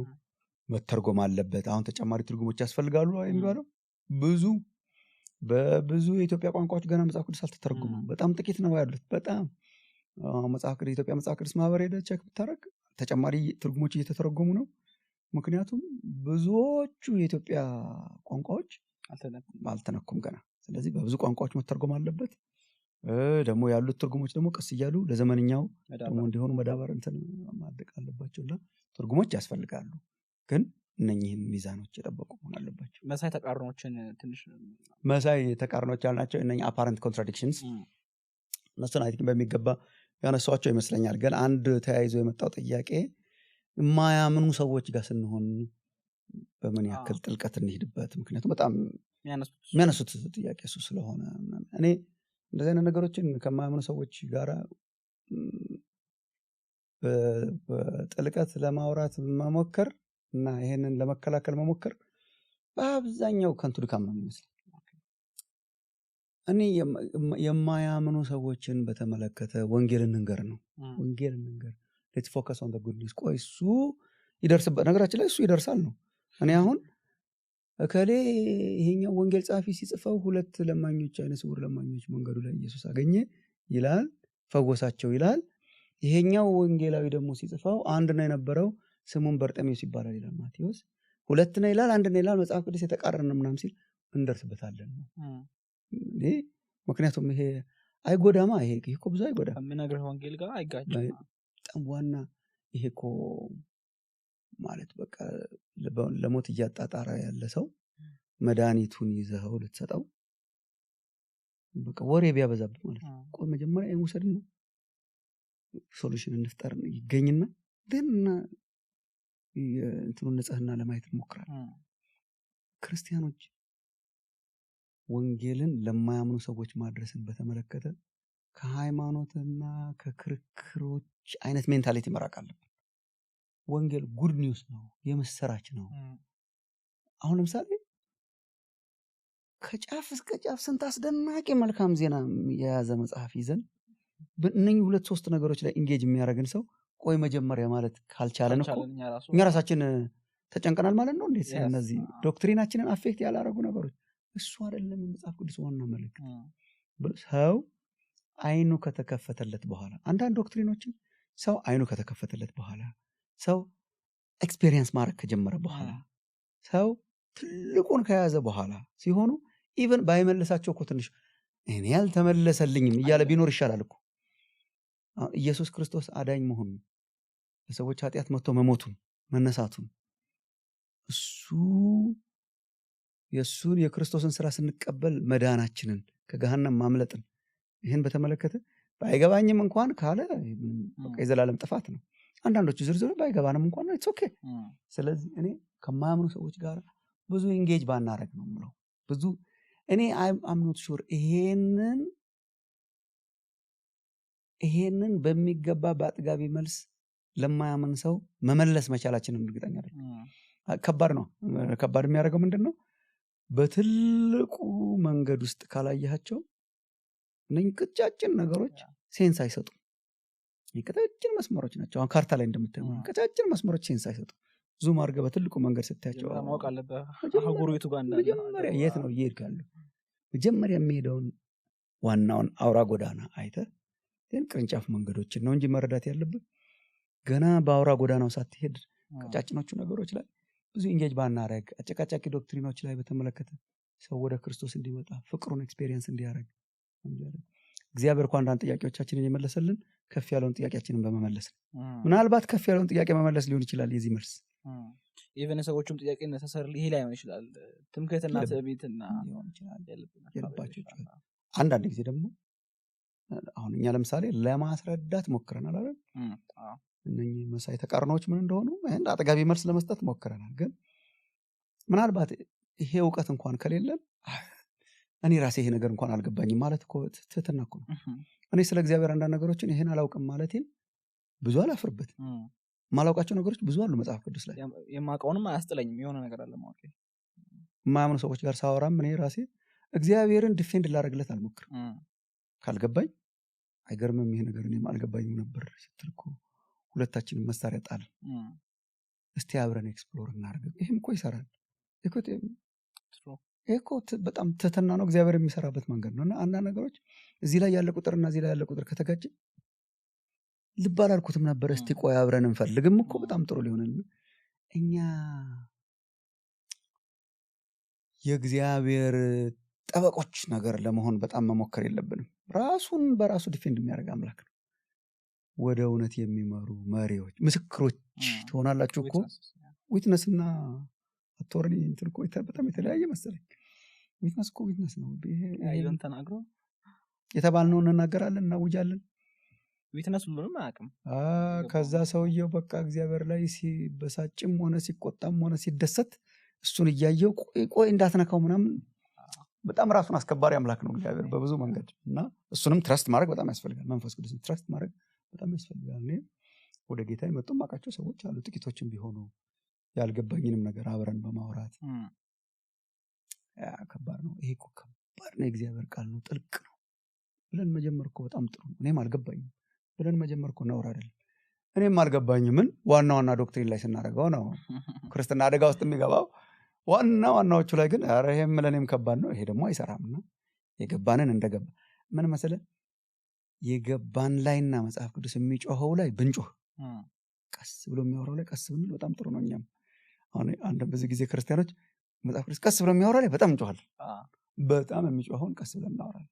እሱም ባላንስ ማለት አይ ቲንክ እንዳነሳኸው ትሩሊ አንዳንድ የእነሱ ጥያቄ ነው ወይስ የኛ ጥያቄ ነው የሚለውን ማየት በጣም ጥሩ ነው። do you have the urgency to answer all questions? ሁሉንም ጥያቄ መመለስ ነው የምንፈልገው ወይስ ዋና ያደረገውን ጉዳይ እኛ በቅጡ ዋና ብናረገው አይ ቲንክ ዋናው ላይ የመማረክ እድል አላቸው ሰዎች አሉ በጣም። ከዛ የተማረከ ሰው ቁጭ ብሎ ሊያሰላስል ይችላል። ባይመለስለትም ኢትስ እሱ ነው አፕሮቻችን መሆን ያለበት ብዬ ሰው ፕላስ እንዳየነው ነው። እነኚህ ተቃርኖዎች መሳይ ናቸው። ኮንትራዲክሽን ይመስላሉ ግን መሳይ ናቸው። አንድ ብቻ ነበር ሁለት አልነበረም፣ ወይ ሁለት ብቻ ነበሩ እንጂ አንድ እንኳን አልነበረም የሚሉ አይነት አይደሉም። መጽሐፍቱ ከተለያየ ፐርስፔክቲቭ ፒክ ያደርጓቸው ናቸው። ሁለተኛ ደግሞ የመጽሐፍ ቅዱስ ዓላማንም የጻፎቹንም ዓላማ መረዳት በጣም ጥሩ ነው። አንዳንድ ጊዜ ዝርዝር ስታቲስቲክስ መስጠት እኮ አይደለም ዓላማቸው እና በቃ የሆነ ስለ አንድ ሰው መሞት እንኳን በዛን ጊዜ በአሁኑ ጊዜ እንኳን አይጠበቅብህም። በቃ ስለ አንድ ሰው ሞተ የሚለውን በጣም አሳዛኝ ዜና እያወራው ከዛ በቃ አንተ ሞተ ነው ከዛ አስከሬኑን ከቦ ስለቆመው ህዝብ ቁጥር አኪዩሬሲ ተጠብቅብኛል። 98 አይነት ሰዎች 98 የሚያክሉ አይነት ሰዎች በአካባቢው ነበሩና ከዛ ስለ ሰውየው መሞት በጣም እያወራውና የሰውየው መሞት ረስተ አይ ስቆጥረው ሞቶ ነው ስቆጥረው መቶ ነው ምናምን የሚል ክርክር ውስጥ እኮ አትገባኝ። ጀነራል ዲስክሪፕሽንን እንደ ጀነራል ዲስክሪፕሽን ተሰጠና ዋናው ትኩረት ግን ዋና ትኩረት ነው እና የመጽሐፍ ቅዱስ ጸሐፍት ዋና ትኩረታቸው አለ። አጠቃላይ ምልከታዎች ይሰጡናል። በቃ ይሄ ሁኔታው ይሄን ይመስል ነበር፣ የሞቱ ወታደሮች ይሄን ያክላሉ ይልሃል፣ አንደኛው ይሄን ያክላሉ ይልሃል። that's not their main እኛም መጠበቃችን ይሄ በቃ ሰዓቱን ኤግዛክትሊ መናገር፣ ቁጥሩን ኤግዛክትሊ መናገር፣ ዝርዝሮችን ኤግዛክትሊ መናገር እኮ አይደለም እኮ የነሱ ኢንቴንሽን የነበረው ዋናውን ሐሳብና እኛም ይሄ ፈረንጆቹ ልጁን ከጣቤ ጋር እንዳትደፋ ተጠንቀቅ እንደሚሉት ማለት ነው። ልጁን ይዘን ከዛ አይ ቲንክ አንዳንድ ከህግ በኩል ያሉ የመጽሐፍ ቅዱስ አስተማሪዎች ህግን ያቀኑ ሰዎች እንደው ምን ይላሉ እንደው መለያየቱ እኮ እውነተኝነቱን ነው የሚያሳየው። እንደውም ምክንያቱም በአንድ ኮርት ሩም ውስጥ ምስክሮችን አቅርበን ስንጠይቅ ምን ፈልገው እንደውም የተለያየ ነገር መስማት ነው። ሁሉም አንድ አይነት ነገር ካወሩ ስክሪፕትድ ነው ማለት ነው። እንዴት አንድ ሰው አንድን ሁነት በአንድ አይነት መንገድ ሪፖርት ያደርጋል? አንድ በጣም በደረሰበትና ባየበት ነው ሪፖርት ሊያደርግ የሚችለውና ሰዎች ነው የጻፉት አብረ መንፈስ ቅዱስ በሰዎች አልፎ ጻፈ ካለን ይሄን መሆን ያለበት እንደውም ነፃነትን ሳይሰጥ ቁጭ አድርጎ እንደ ታይፕራይተር አልተጠቀመበት። እንደዚህ እኮ አይደለም የጻፈው። እሱን ያሳያል። ሁለተኛ ነገር ደግሞ መጽሐፍ ቅዱስን የእግዚአብሔር ቃል መሆኑን ማቀው እንዲህ አይነት ነገሮችን ሳይፈራ ማስገባት በቃ ለኛ ለውይይት ለምናምን ለዲስከሽን ለጥያቄ መመራመር የምንችለውን ያህል ይሄን መፍቀዱ እኮ እግዚአብሔር ሉዓላዊነቱ ነው። መጽሐፍ ቅዱስ ምርጥ አድርጎ እኮ እቺን በቃ ማታጨቃጭቀዋን ነገር ብቻ ቢጽፍልን እግዚአብሔር ቃል የሰዎችን ድካም አሁን የሰዎችን የተሳሳቱ ንግግሮች እነኝን ሁሉ እኮ ኢንክሉድ ማድረጉ እንዲያውም መጽሐፍ ቅዱስ የእግዚአብሔር ሰው ቢሆን እግዚአብሔርን ለመከላከል ብሎ ብዙ ያበላሽ ነበር። ጥሩ ነገር ብቻ እየመረጠ ጽፎ የነገስታት ታሪክ ጸሐፊዎች ድሮ እንደዛ ነበሩ ይባላል። ክሮኒክለርስ የንጉሱን ጥሩ ነገር እየመረጡ ነው የሚያወሩት። ክፉ ነገር ድካም የምትመስላቸውን ነገር አቮይድ ያደርጋል። የሚበላም አይመስለንም ከዛ ንጉስ እና መጽሐፍ ቅዱስ ግን በቃ ምንም እግዚአብሔር ድካም የለውም። እርግጥ ግን የወንጌል የክርስትና የወንጌል ሂደት የመጣበትን ድካምንም ብርታትንም ያጠፉትን አይጽፉልንም ነበር ሰውኛ ስራ ቢሆን። ሰውኛ ስራ ስላልሆነ ግን ያጠፉትን ጭምር ጽፏል። በዛ ውስጥ አልፎ ደግሞ መንፈስ ቅዱስ ይናገራል። እስትንፋሰ እግዚአብሔርና መጽሐፍ ቅዱስ ከስተት አልባ ነው ትክክለኛ ነው ስንል በቃ በእግዚአብሔር መንፈስ የተጻፈ ነው። እግዚአብሔር ሊናገር የፈለገውን አደነፍ ተዲ ይናገራል። መጽሐፍ ቅዱስ ኢንቴንድ ያደረገውን ይናገራል እያለን ያለ ነው። ብዙ ጥያቄ እንግዲህ ያለው ቀኖና ውስጥ ነው። መጽሐፍ ቅዱስ ቀኖና ነው ግን ብዙ አልነካንም። ለፈልጌ ነው ጥያቄዎችንም ቀኖና ዝግ ነው ከሚል ሲንጀምር ዝግ ነው ወይ በጣም ብሎ ያነሱ ሰዎች አሉ። እኛ ስናስተምር ዝግ ነው ብለናል። አንጨምርም ከዚህ በኋላ አንቀንስምም።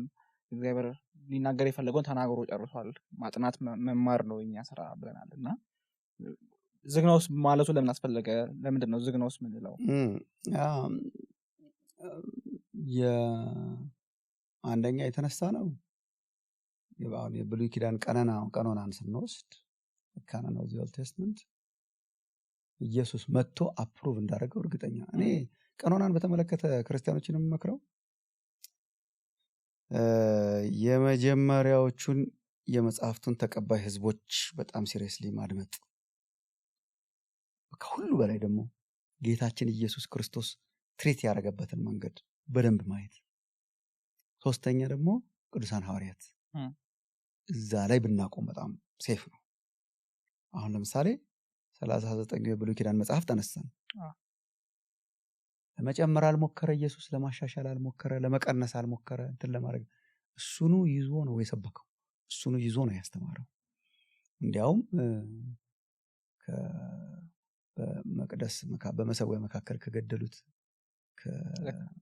ከአቤል ደም አንስቶ በመቅደስ መካከል እስከ ዘካርያስ ደም ድረስ የሚለውን ወስደነው ነበረ። እንዴት ከዘፍጥረት አንስቶ እስከ ሁለተኛ ዜና ድረስ በእነሱ ድርድር ሁለተኛ ዜና የመጨረሻው ስለነበረ ከዛ በኋላ እኮ ብዙ የሞቱ አስደናቂ ታሪኮች አሉ፣ የሰማዕታት ታሪኮች አሉ። በቃ እዛ ላይ ያንን ተቀበረ። የነኛን መጽሐፍት ስልጣን የተቀበለ ስለሆነ ነው። ስለምሳሌ የብሉይ ኪዳን ቀኖና ለምን ይዘጋል ካለን በቃ ከኢየሱስ በላይ ምን ምስክር አለ? ይሄ እኮ ገና ብሎ የጨመረው የቀነሰው ያስገባው ፈልጎ የከተተው እንትን ለማድረግ የሞከረው የለም። ለመጀመሪያ አስቀድሞ ለህዝቡ የሰጣቸውን መጽሐፍት ባይዘዌ እኔ ሮሜ 9:1-3 አካባቢ የእግዚአብሔር ቃላት አደራ ተሰጥቷቸው ነበር የሚለው very important like አደራ ነው የተሰጣቸው። ያንን አደራ ነው ኢየሱስም አፕሩቭ ያደረገው። ስለዚህ አሁን ብሉይ ኪዳን ላይ ማንነኛ ክፍት አድርገን የምንተወው እርሱ ባስተማራቸው የትምህርት አካሄዶች የዘጋውን ለመክፈት መሞከር የለብንም። በቃ መጥቶ የእግዚአብሔር ልጅ ራሱ መጥቶ ሲናገር የኖረው ነው የመጣው። በነገራችን ላይ እኔ ነኝ ያለው ነው እኮ የመጣው እና ከሱ በላይ ማን ምስክር አለ? ኢንቴንሽናልም እኮ የተዋቸው እንዳሉ አይተናል እኮ እንዳሉ እያወቃቸው ኦፍ ኮርስ ሲያድግ እንደውም አንብቧቸውም ሊሆን የሚችሉ አንዳንድ ሰከንድ ቴምፕል ሊትሬቸርስን እሱ የመቃብያን ታሪኮች ኤክስክሉድ አድርጓቸዋል። እነሱ ነገሮች አሉድ አድርጎ ሊሆን ይችላል እንጂ አንዳንድ ፒክቸሮችን በግድ ማያያዝ እንችል ይሆናል እንጂ ሜን እንትኖቹ ልክኛ አሁን ከዘፍጥረት እስከ ራዕይ እንደምንለው የመጀመሪያዎቹ የአይሁድ እነኛን መጽሐፍት ላይ ያተኮረ ነበር። ምሳሌዎች ሲጠቅስ ይሄ ህግ፣ ነቢያት፣ መዝሙራት ምናምን እያለ ሲጠቅስ እሱ ነበር ቴክኒካል ሶስቱን በግልጽ መጽሐፍት። እጃቸው ላይ የነበሩትን ከዘጋው እዛ ላይ ማቆም ነው የሚሻለው የማስበው። ምሳሌያችን አሁን የቤተ ክርስቲያን ያካሄደቻቸው ጉባኤዎችና የእምነት መግለጫዎች ይሄንን ለማጠንከር የተደረጉ ናቸው እንጂ ከዛ በፊት ነው ነገር ያለ ለመዝጋት የተደረገም አይደለም። በቃ ኦብዘርቭ የቤተክርስቲያን ኃላፊነት አንስቸው ነበር። የቤተክርስቲያን ኃላፊነት ሪኮግናይዝ ማድረግ፣ ኦብዘርቭ ማድረግ፣ ማየት የትኞቹ ናቸው እግዚአብሔር ቃልን። በነገራችን እኛ እኮ የእግዚአብሔርን ቃላት አንወስንም። አሁን ቤተክርስቲያን ወስናለች በቃ በእንልም እኮ አይሆንም። ያንን ስልጣን የሰጣት ስልጣን አለ፣ ያልተሰጣት ስልጣን አለ። መንፈስ ቅዱስ ጻፈው። መንፈስ ቅዱስ በእኛ በኩል ሆኖ እንደውም ኦብዘርቭ እንድናደርግ ያገዘናል። የትኞቹ ናቸው የእግዚአብሔር ቃላት። ስለዚህ ብሉይ ኪዳንን የዘጋንበት ምክንያት እኛ ዘግተነው ሳይሆን ስታየው የሰጠው ህግጋቱን የሰጠው መጥቶ ህግጋት፣ መዝሙራት፣ ነቢያት ምናምን ብሎ ነው ያስተማረው። ደን ደግሞ የአይሁድ ህዝብም እንደዛ ነው የኖሩት። ጌታችን ኢየሱስም እንደዛ ነው ያስተማረው። ሐዋርያቱም ደግሞ የሰጡን መልእክቶች ውስጥ በቃ ወንጌል ይሄ ነው ብሎ ለምሳሌ ጳውሎስ ያስተምራል። አንደኛ ቆሮንቶስ ምዕራፍ 15 ላይ እኮ በቃ ኢየሱስ ክርስቶስ በቃ መጣ፣ ስለ ሰው ልጆች ሞተ፣ ተነሳ፣ ታየ ለተለያዩ ሰዎች፣ ከፍ ከፍ አለ። በቃ እኮ ዳግመኛ ተመልሶ ይመጣል። በቃ የንስሐ መልእክት ተለቋል አሁን ኢየሱስ እስኪመጣ ድረስ። እነኚህ መልእክቶች ከያዘ ምን መሰለኛው ቁጭ ብለን እንክፈተው እንዝጋው። አንደኛ ስልጣኑ የለንም፣ ሁለተኛ እሱ አይደለም ጭንቀታችን። አሁን በጣም በጣም ከበቂ በላይ ነው እግዚአብሔር መገለጥን የሰጠን ለመዳንና ለእግዚአብሔር ለመኖር። ሌላው እኔ የመጨረሻው የራእይ መጽሐፍ ላይ ያ ማስጠንቀቂያ መጀመር መቀነስ ማስጠንቀቂያ መኖሩ እንደ አጋጣሚ አልወስድ። ብዙ ሰዎች ምን ይላሉ? እሱ እኮ ለራእይ መጽሐፍ ነው። እውነት ነው በአንድ በኩል ግን የመጨረሻው የኢየሱስ መገለጥ መጽሐፍ ነው። ደግሞ ተገልጦ ራሱ እኮ የኢየሱስ ክርስቶስ መገለጥ ነው። የመጨረሻው ሐዋርያ እየተሰናበተ የመጣው ግን እሱ ነው። መጨረሻ ላይ ሞተው ቅዱስ ዮሐንስ ነው።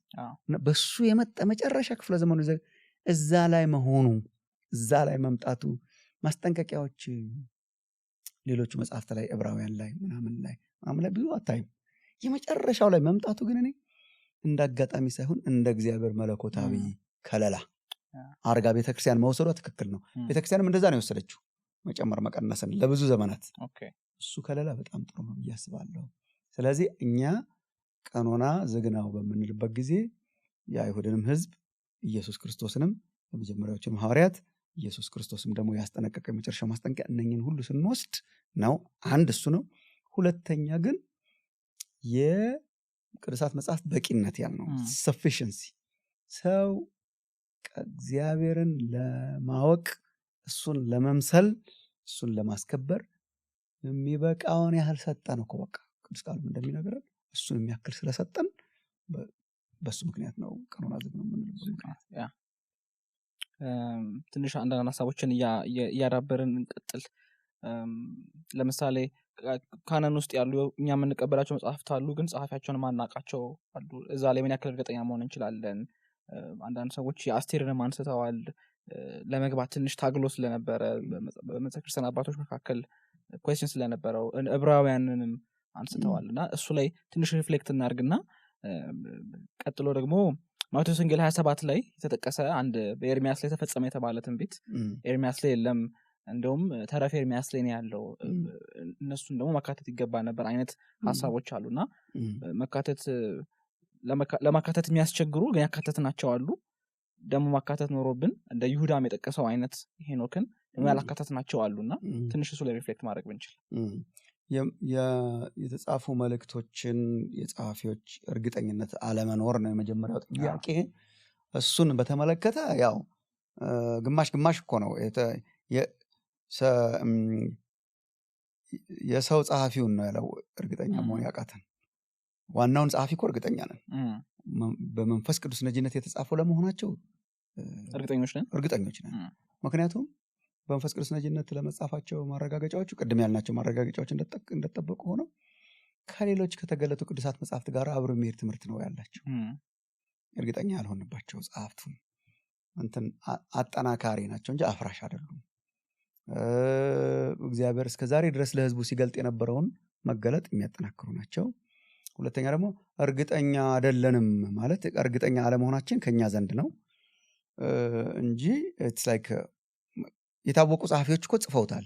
ሰላምታ የሚሰጥ ጢሞቴዎስ መፈታቱን ሰምታችኋል የሚል ነው ለምሳሌ የዕብራውያን መልእክት ጸሐፊ ዊ ነው ጳውሎስ አካባቢ ያሉ ሰዎች እንደሆኑ በጣም እርግጠኛ ነኝ።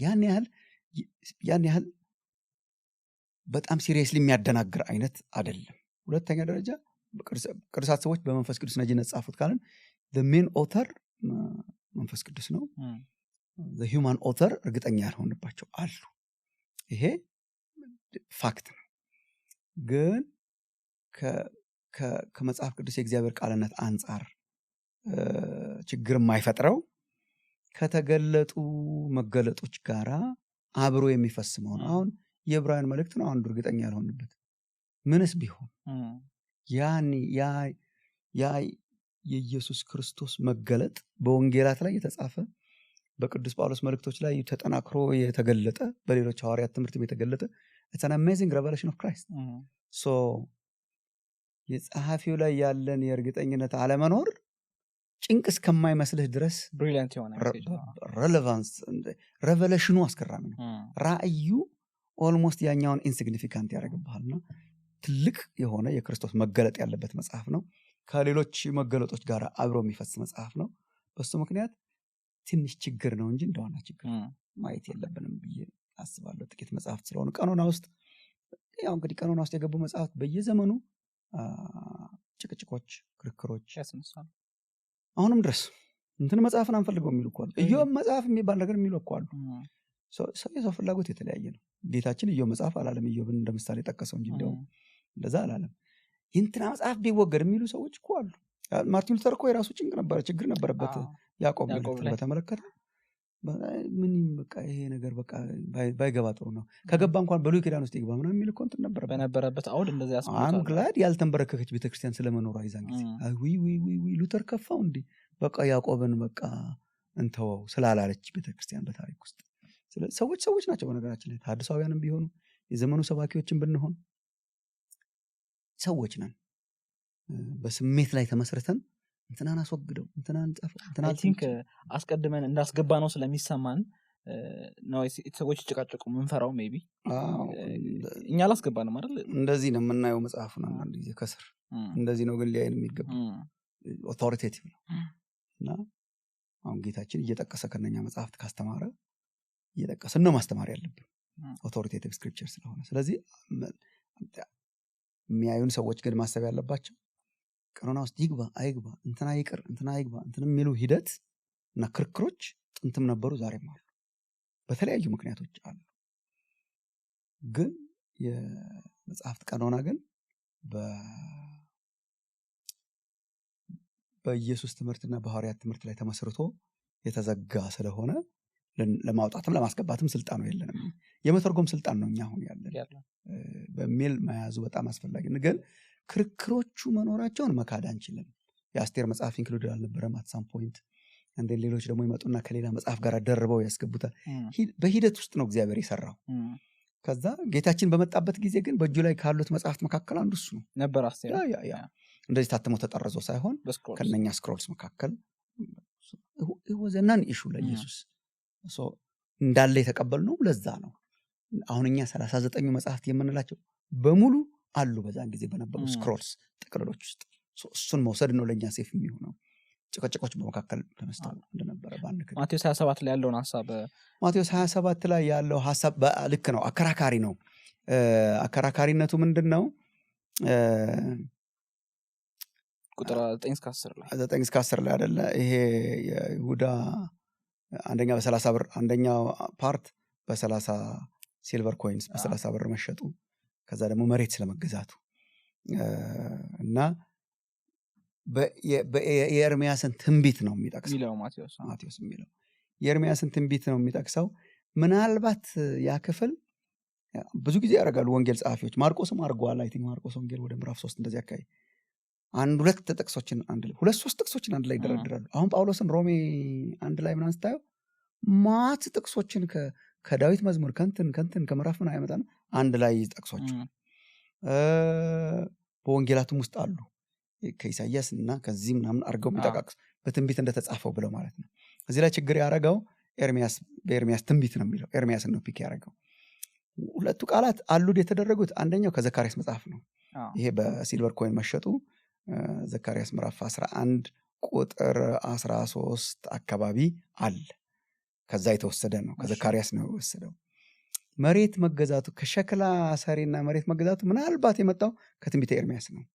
ከትንቢተ ኤርሚያስ ላይ በተለይ ብዙ ሰዎች እንደሚስማሙት ትንቢተ ኤርሚያስ ምዕራፍ 32 ከቁጥር 6 እስከ 14 ባለው ክፍል ሂድና መሬት ግዛ ብሎት በአናቶት መሬት መግዛቱን እንደዚህ የተመለከተ ኤርሚያስ ምዕራፍ 18 ምዕራፍ 19 ድረስ ብዙ ስለ ሸክላ ሰሪው ስለ መሬት ስለ መግዛት ምናምን ስላለው he was thinking of Jeremiah እና ኤርሚያስንና ዘካርያስን ኮምባይን አድርጎ የተጠቀሰ ክፍል ነው ብዬ ነው የማምነው።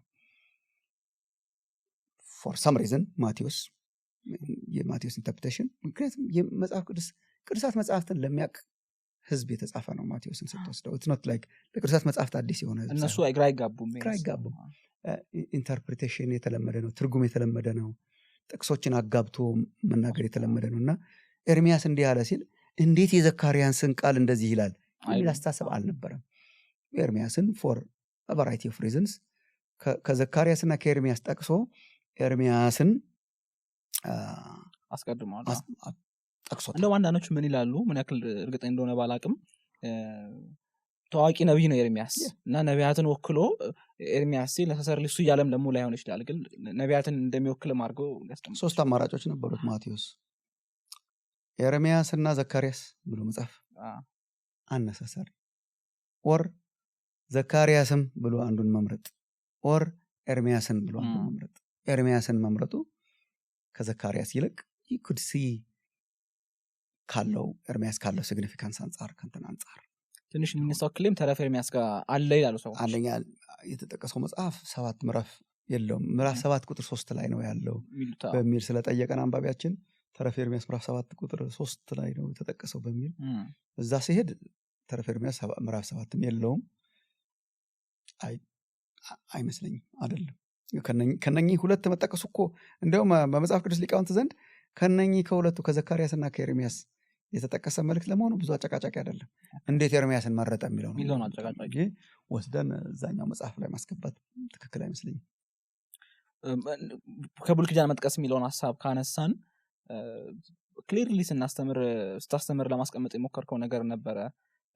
ሲጠቅሱ አጠቃቀስ ነበራቸው።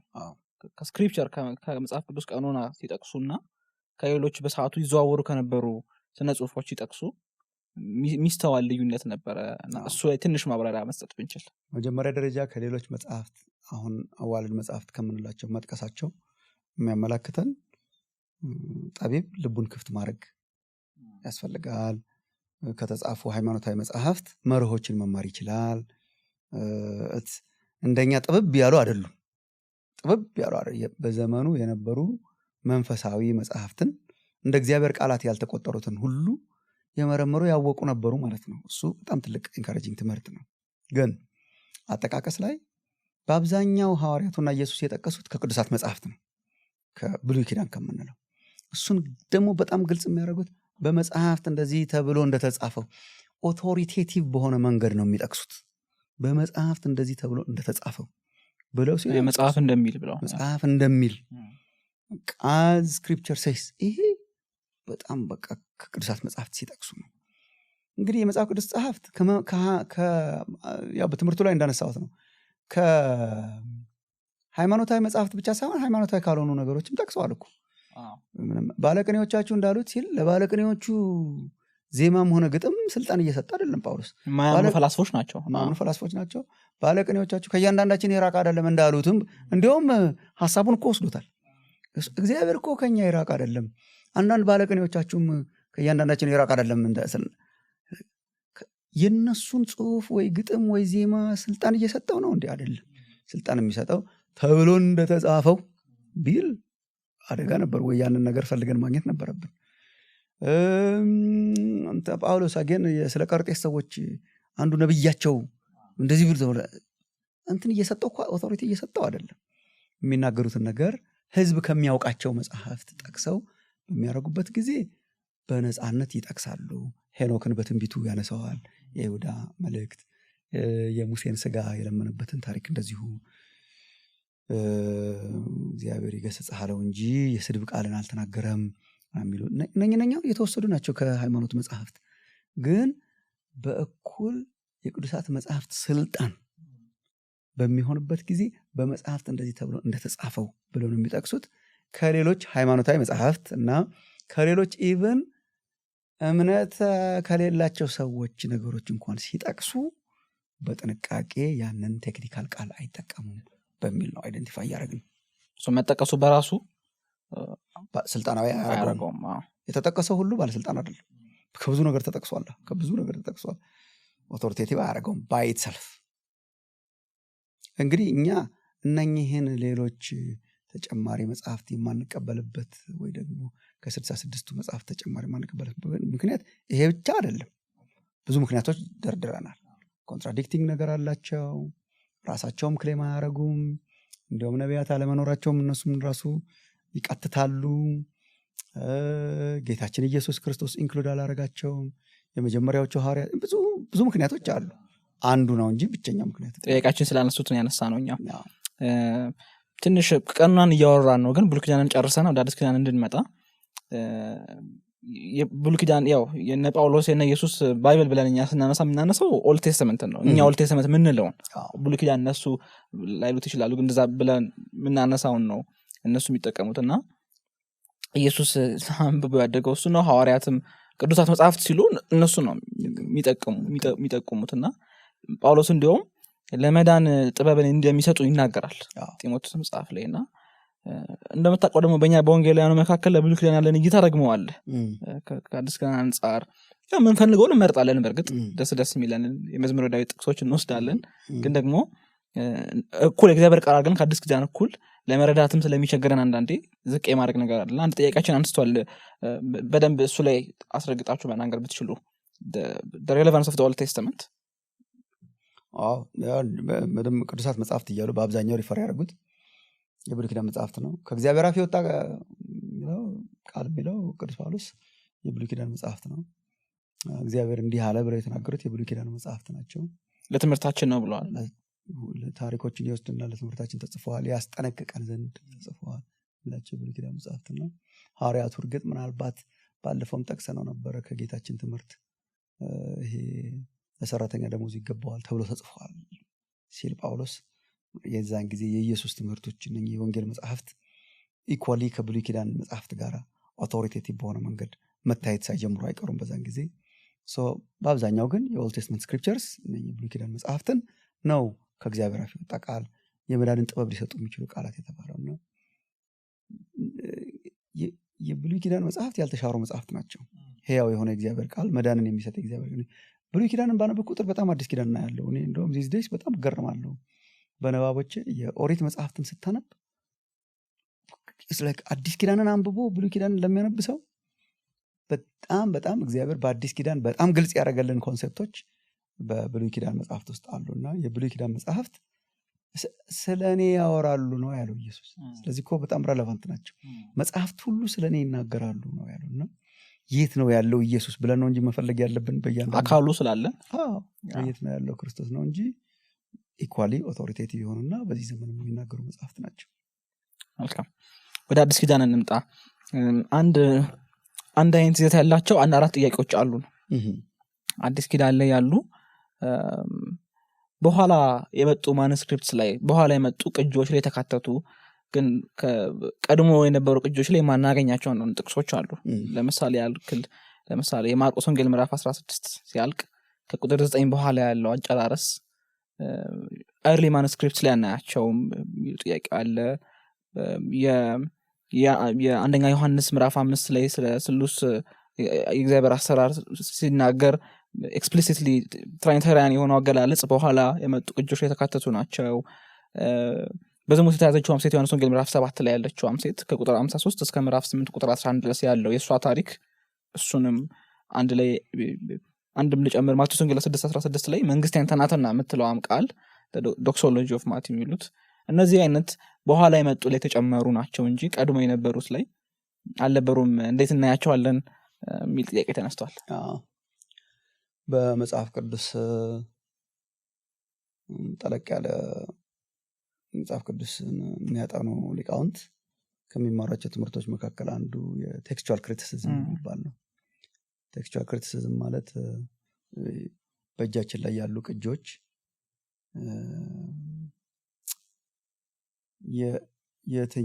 የትኛው ነው ትክክል ነው ኮምፔር የሚያደርጉ ማለት የቴክስቹዋል ቴክስቶቹን ያነጻጽራሉ። እና ጀነራሊ ፕሪንሲፕሉ ምንድነው?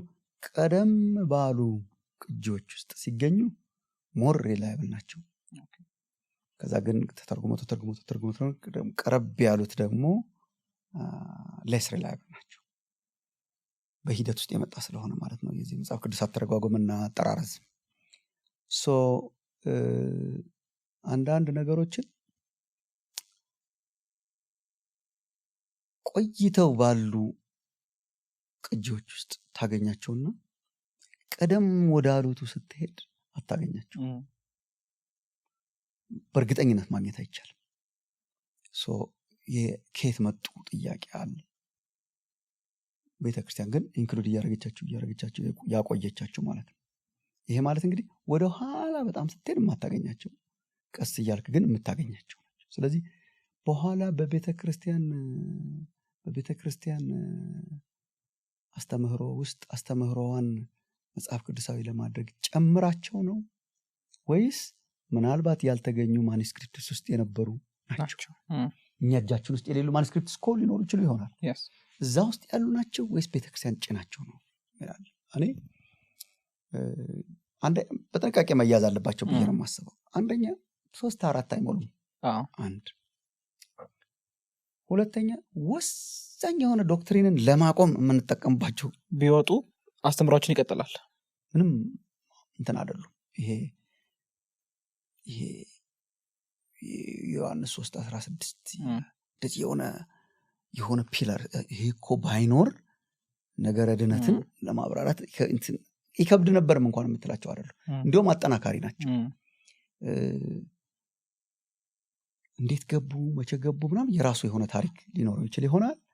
ግን የነበሩንን የቅዱሳት መጽሐፍ ትምህርቶች የሚያጠናክሩ ናቸው እንጂ ብቻቸውን ዶክትሪን አቋሚ አይደሉም። ስለዚህ በጥንቃቄ ሜቢ ትልልቅ ዶክትሪን ለማቆም አንጠቀምባቸው ይሆናል። አከራካሪ ከሆነ እንደውም ዶክትሪን አናቆምባቸው። አሁን ማርቆስ ወንጌል ምዕራፍ 16 ሲያልቅ በቃ ኢየሱስ ተነሳ ብሎ ነው የሚያልቀው። ከዛ በኋላ ያለው የተጨመረው ምናምን የሚባለው እኮ ማቴዎስ 28:19 ነው። ኦልሞስት በሉ እንግዲህ ሂዱ፣ ያመነ የተጠመቀ ይድናል በሉ፣ አጥምቁ፣ ወንጌል ስበኩ። አሰኮ ምንም አጠናካሪ ሐሳብን ነው የሚያጠናክረው። ከቅዱሳት መጽሐፍት ጋር የሚጋጭ ስላልሆነ ለኔ ችግር አይደለም። እንደ እግዚአብሔር ቃል ነው የምሰብከው። ቢኮዝ በሌሎች የእግዚአብሔር ቃላት ውስጥ በጣም በጉልህ ተጽፎ የምታገኘው ስለሆነ በዝሙት የተያዘች ሴትም የእግዚአብሔር ቃል ነው፣ እንሰብከዋለን።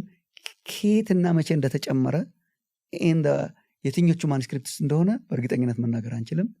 ያላገኘነው ማኑስክሪፕት ይኖር ይሆን ነው፣ ግን ኢንክሉድድ ነው። ዋና መሰረታዊ ዶክትሪን ብቻውን ላላቆምበት ይችላል በዛ ታሪክ ላይ። ግን የጌታችንን ምሕረት መርሲፉልነስ የሚያሳይ እሱ ባይኖርም ብዙዎች የመጽሐፍ ቅዱስ ታሪኮች የጌታን መርሲፉልነስ የሚናገሩ ስላሉ እንደው ጌታን መርሲፉል ለማድረግ የገባ እንዴት አይነት ማሪ እንደሆነ እስቲ ተመልከቱ የሚለውን ለማሳየት የገባ እንደሆነ አላስብም። ቤተክርስቲያን እሱን ማስገባት የለባትም። የኢየሱስን ምሕረት ለማሳየት ከጫፍ እስከ ጫፍ እሱ አይደለም ወይ? የገባበት ምክንያት አለው ማለት ነው። መንፈስ ቅዱስ ፕሪዘርቭ ያደረገው ምክንያት አለው ማለት ነው። እና ለመማር መሞከር ነው እንጂ የሚያስፈልገው ያን ያህል ኮንፊውዚንግ አይደለም። አንደኛ ዮሐንስ ላይ የተጠቀሰው እርግጥ እሱ ቅድም እንዳልነው የአይነት ችግር አይደለም። እሱ የማኑስክሪፕት ችግር ሳይሆን የመጽሐፍ ቅዱስ ትርጉም ችግር። ቅድም እንዳልነው የመጽሐፍ ቅዱስ ሲተረጎም እንዴት እንደሚተረጎም መጽሐፍ ቅዱስን ስንተረጉም ዶክትሪን እንትን ለማድረግ አንሞክር ያልነው እና ቆየት ባሉ ትርጉሞች መንፈሱ ውሃውና ደሙ እነኝን ነው 3 ምስክር የሚያደርጋቸው ዮሐንስ። ለመተርጎም ጭንቅ የሆነ ለመረዳት ጭንቅ የሆነ የመጽሐፍ ቅዱስ ክፍል ነው። መንፈሱ ውሃውንና ደሙን ምስክር ያደርጋቸዋል። እነኚህ 3ቱ ስለሚል ምስክር ያደርጋቸዋል። የሳልቬሽን እኔ የራሱ ትምህርት አለው ብዬ ነው የማስበው። ብዙ ማስተምር ያለው በዚህ ላይ በመንፈሱ በደሙ በውሃው ላይ ስለ ስላሴም የሚናገር ነው ብዬ አላምንም። 3ቱ ስለሚል ስላሴን የሚናገር ይመስላል፣ ግን እኔ አይመስለኝም። ሳየው ሌላ የድነት ስቴፕስ ነው የሚናገረው፣ የድነት ምስክሮችን ነው የሚናገረው መንፈሱ ውሃው ደሙ። እና የሆነ ዘመን ላይ ይሄ ሲተረጎም በተለይ ቤተክርስቲያን ትምህርተ ስላሴን ለማስገባት ነበራት እንትን መጽሐፍ ቅዱስ አሁን የምናወራው እንግዲህ አሁን የማያስጨንቀው ለዚህ ነው። አሁን ስለ ቅድሞቹ አይነት ቢሆን ያስጨንቃል። ይሄ ስለ መጽሐፍ ቅዱስ ትርጉም ነው። አብዛኞቹ የመጽሐፍ ቅዱስ ትርጉሞች አሁን ሞደርን ትራንስሌሽንስ ብናይ እና የቆዩ የመጽሐፍ ቅዱስ ትርጉሞች መንፈሱ ውሃው ደሙ ናቸው፣ እንደዛ ናቸው። አት ሳም ፖይንት የነበረ ትርጉም ላይ ግን አብ ቃልና መንፈሱ፣ አብ ቃሉና መንፈሱ፣ አብ አብ ነው፣ ቃሉ ወልድ ነው፣ መንፈሱ መንፈስ ቅዱስ ብሎ ትሪኒቴሪያን ለማድረግ የተተረጎመ የመጽሐፍ ቅዱስ ትርጉም አለ።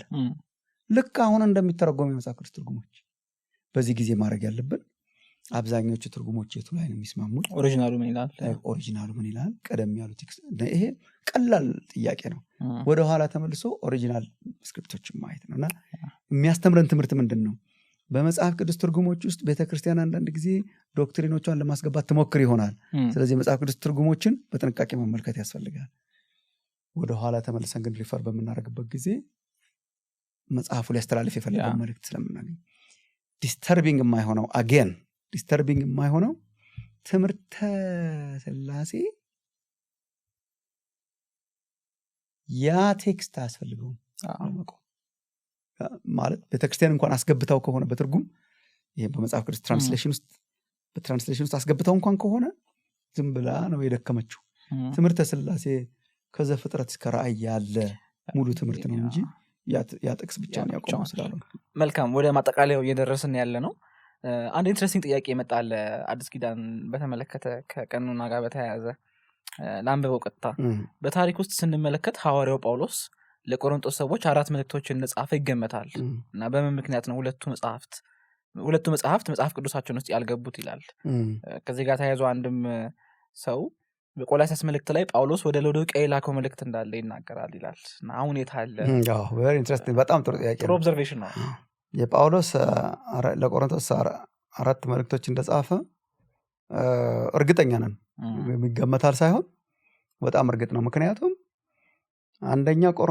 የእኛን አንደኛ ቆሮንቶስ እየጻፈ በመጀመሪያው ደብዳቤ በመጀመሪያው መልእክት የነገርኳችሁ ከኃጢአተኞች ጋር እንዳትተባበሩ ብሎ ምዕራፍ 5 ላይ አንደኛ ቆሮንቶስ ምዕራፍ 5 ላይ ስለ ራሱ አንደኛ ቆሮንቶስ ይናገራል በመጀመሪያው መልእክቴ ብሎ። ስለዚህ የመጀመሪያው መልእክቴ የሚለው አለ፣ የመጀመሪያው መልእክቴ የሚልበት መጽሐፍ አለ የኛ አንደኛ ቆሮንቶስ። ስለዚህ የኛ አንደኛ ቆሮንቶስ የሱ ሁለተኛ ቆሮንቶስ። ከዛ ሁለተኛ ቆሮንቶስ ላይ ደግሞ አንድ መጽሐፍ ቅዱስ ሊቃውንት the painful letter ይሉታል። አንድ ደብዳቤ አስይዞ ቲቶን ልኮት በጣም ኃይለኛ ነው፣ በጣም የተቆጣበት አይነት ነው። የዛን ደብዳቤ ምን እንዳረገ በህይወታቸው እየተጠባበቀ ነው። መጠባበቁን ይጽፋል። ለንስሐ የሚሆን ፍሬ እንዲያፈሩ አድርጓቸው ይሆን፣ ዝም ብሎ አነሰሰሪ እንትን ይሆን ምናምን የሚል ነበር። የእኛ ሁለተኛ ቆሮንቶስ ላይም ደግሞ ስለ ሌላ መልእክቱ ይናገር። ያ መልእክት በደረሳቸው ጊዜ ምን አድርጓቸው ይሆን የሚል ማለት ነው። ስለዚህ የመጀመሪያው ቆሮንቶስ አለ፣ የእኛ አንደኛ ቆሮንቶስ አለ። ከዛ በኋላ ደግሞ በመካከል ከአንደኛ ቆሮንቶስ በኋላ የተጻፈ ሌላ ሶስተኛ አለ የሌለን። ከዛ ሁለተኛ ቆሮንቶስ አለ። የመጀመሪያውና ቀጥሎ ያሉት አሁን ያልነው ሁለቱ የሉ፣ ተገኝተውም አያውቁም፣ የሉ፣ የጠፉ ናቸው። ማለት ኖረው የጠፉ ሳይሆን ኖረው አያውቁም። there is no historical records ምንም የለም። እና በቃ ባያስፈልጉን ነው የተጻፈ ሁሉ አልገባልንም። ባይዘው የተጻፈ ሁሉ ለትምህርታችን የሚሆነው ነው የገባልን እንጂ ምናልባት እኮ ባይዘው እና ጳውሎስ በጣም ብዙ ሌላ ደብዳቤም ሳይጽፍ ይሆናል።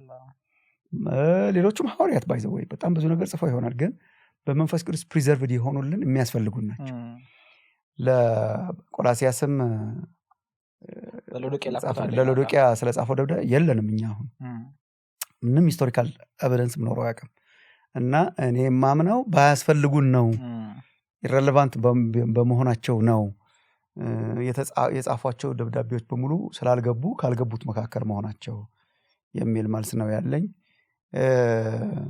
ከዚህ ይልቅ ደግሞ የሚከብድ ሌላ ጥያቄ የሚጠይቁት እኔ አንደኛ ቆሮንቶስ አስተምር ነበር በባይብል ኮሌጅ ውስጥ ቢገኙ ምን እናደርጋለን የሚል። እኔ ብዙ የሚገኙ አይመስለኝም። ቢገኙ ኖሮ እስከዛሬ ይገኙ ነበር። ግን አይ ቲንክ አስፈላጊ አሁን እኮ እኛ ምን መሰለህ የመጽሐፍት የመገለጥ እጥረት ስለሌለ በጣም ብዙ የሚጨምሩልንም የሚቀንሱልንም ነገር ያለ አይመስለኝም። ቅድም ያለው sufficiency of scripture sufficient ነው። እግዚአብሔርን ለማወቅ ለመዳን ለመከተል ህይወትን ሲኪዩር ለማድረግ የሚሆን በቂ መገለጥን ሰጥቶናል እግዚአብሔር ብለን እናምናለን። ግን ጥሩ ኦብዘርቬሽን ነው በጣም በጣም ጥሩ ጥያቄያችን observation ነው። ያነሳው በተለይ ቆላስይስ ለወደቀ የላኩት አለ የሚለው አዎ በጣም የሚል ኦብዘርቬሽን ነው። የመጽሐፍ ቅዱስን እንግዲህ ቀኖና ስናነሳ ለህይወት ለትምህርት ለሞራል የሚሆኑትን ይወስንልናል እያለን ያለ ነው። አጠቃላይ መጽሐፍ ቅዱስ ትምህርት መጽሐፍትን ስናነሳ ከዛ ደግሞ ቀኖና ጋር ደግሞ ስንመጣ እነዚህ ናቸው እያለን ያለ ነውና በተዘዋዋሪ ትርጉምን ማንሳታችን የማይቀር ጉዳይ ነው። መጽሐፍ ቅዱስ ትርጉም በተመለከተ ሁሉም አማኝ ተርጉም ይችላሉ ወይስ ደግሞ የጥቂት አማኞች ብቻ ነው የሚል አንድ ጥያቄ አለ። እንዴት እንተርጉምስ ይገባል የሚል ቀጥታ ከቀኖና ጋር ባይገናኝም ግን መጽሐፍ ቅዱስ እንዴት እንረዳ? እሱ በጣም ጥሩ ጥያቄ ነው። የተለያዩ አፕሮቾች አሉ። እንግዲህ መጽሐፍ ቅዱስ አንድ ግለሰብም ብድግ አድርጎ ቢያነበው የሚናገር መጽሐፍ ነው። ቅድም እንዳልነው ማለት ነው። ፕላስ እኛ በብዙ በኢንዲቪጁዋል ኤክስፔሪየንስ እናምናለን። እግዚአብሔር አንድን ሰው ብቻውን ወስዶ የጠራ አምላክ ነው። በአንድ ሰው ህይወት ውስጥ ፐርሰናል ኤክስፔሪየንስ የሚሰጥ አምላክ ነው። የማህበር አምላክ ነው። ግን ማህበሩ ከግለሰብ ኤክስፔሪየንስ የተመሰረተ ስለሆነ በግል ሰዎች መጽሐፍ ቅዱስን አንብበው ወደ እውነት ደርሰው ተርጉመው እግዚአብሔር ተናግሯቸው ለመዳን ወደሚሆን እውቀት ሊደርሱ ይችላሉ። የእግዚአብሔር አሰራር እንደዛም የዳኑ ሰዎች አሉ። መጽሐፍ ቅዱስን ብድግ አድርገው ሲያነቡ እግዚአብሔር በህይወታቸው የሰራ ሰዎች አሉ። ግን ሞር ኤንድ ሞር ስታይ መጽሐፍ ቅዱስን በትክክል መረዳት ግን ማህበረሰብ ይጠይቃል፣ ኮሚኒቲ ይጠይቃል። አንባቢ ማህበረሰብ፣ ተርጓሚ ማህበረሰብ በጣም ይጠይቃል። ምክንያቱም እግዚአብሔር ሁሉን ስጦታ ለሁሉ ሰው አልሰጠም። ለአንዱ ያለው ለሌላው ያለው ነው። ስለዚህ አንተ ባለህ ስጦታ ምክንያት ካንተ ጋር እኖራለሁ፣ በእኔ ባለና በአንተ በሌለ ስጦታ ምክንያት ከኔ ጋር ትኖራለህ። ደግሞ በሌላ ሰው ባለ ኮሚኒቲ ነው። ቤተክርስቲያን ኮሚኒቲ ናት።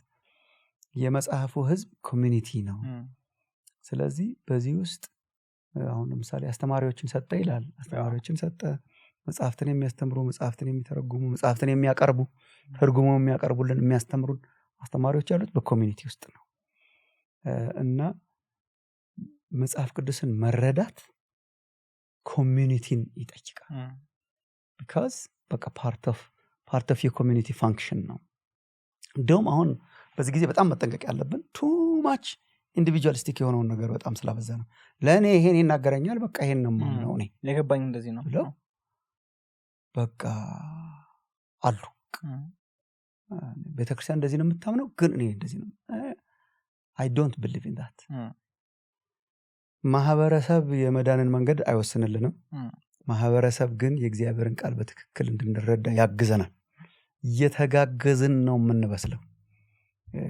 በቃ በአንዱ ሰው ያለ ጸጋ በሌላው ሰው አሁን ከዚህ ጋር ቀጥታ ይገናኝ እንደሆነ አይገናኝ እንደሆነ ለምሳሌ ትንቢትን ማድመጥ እኮ ኮሚኒቲ ይጠይቅ ነበር።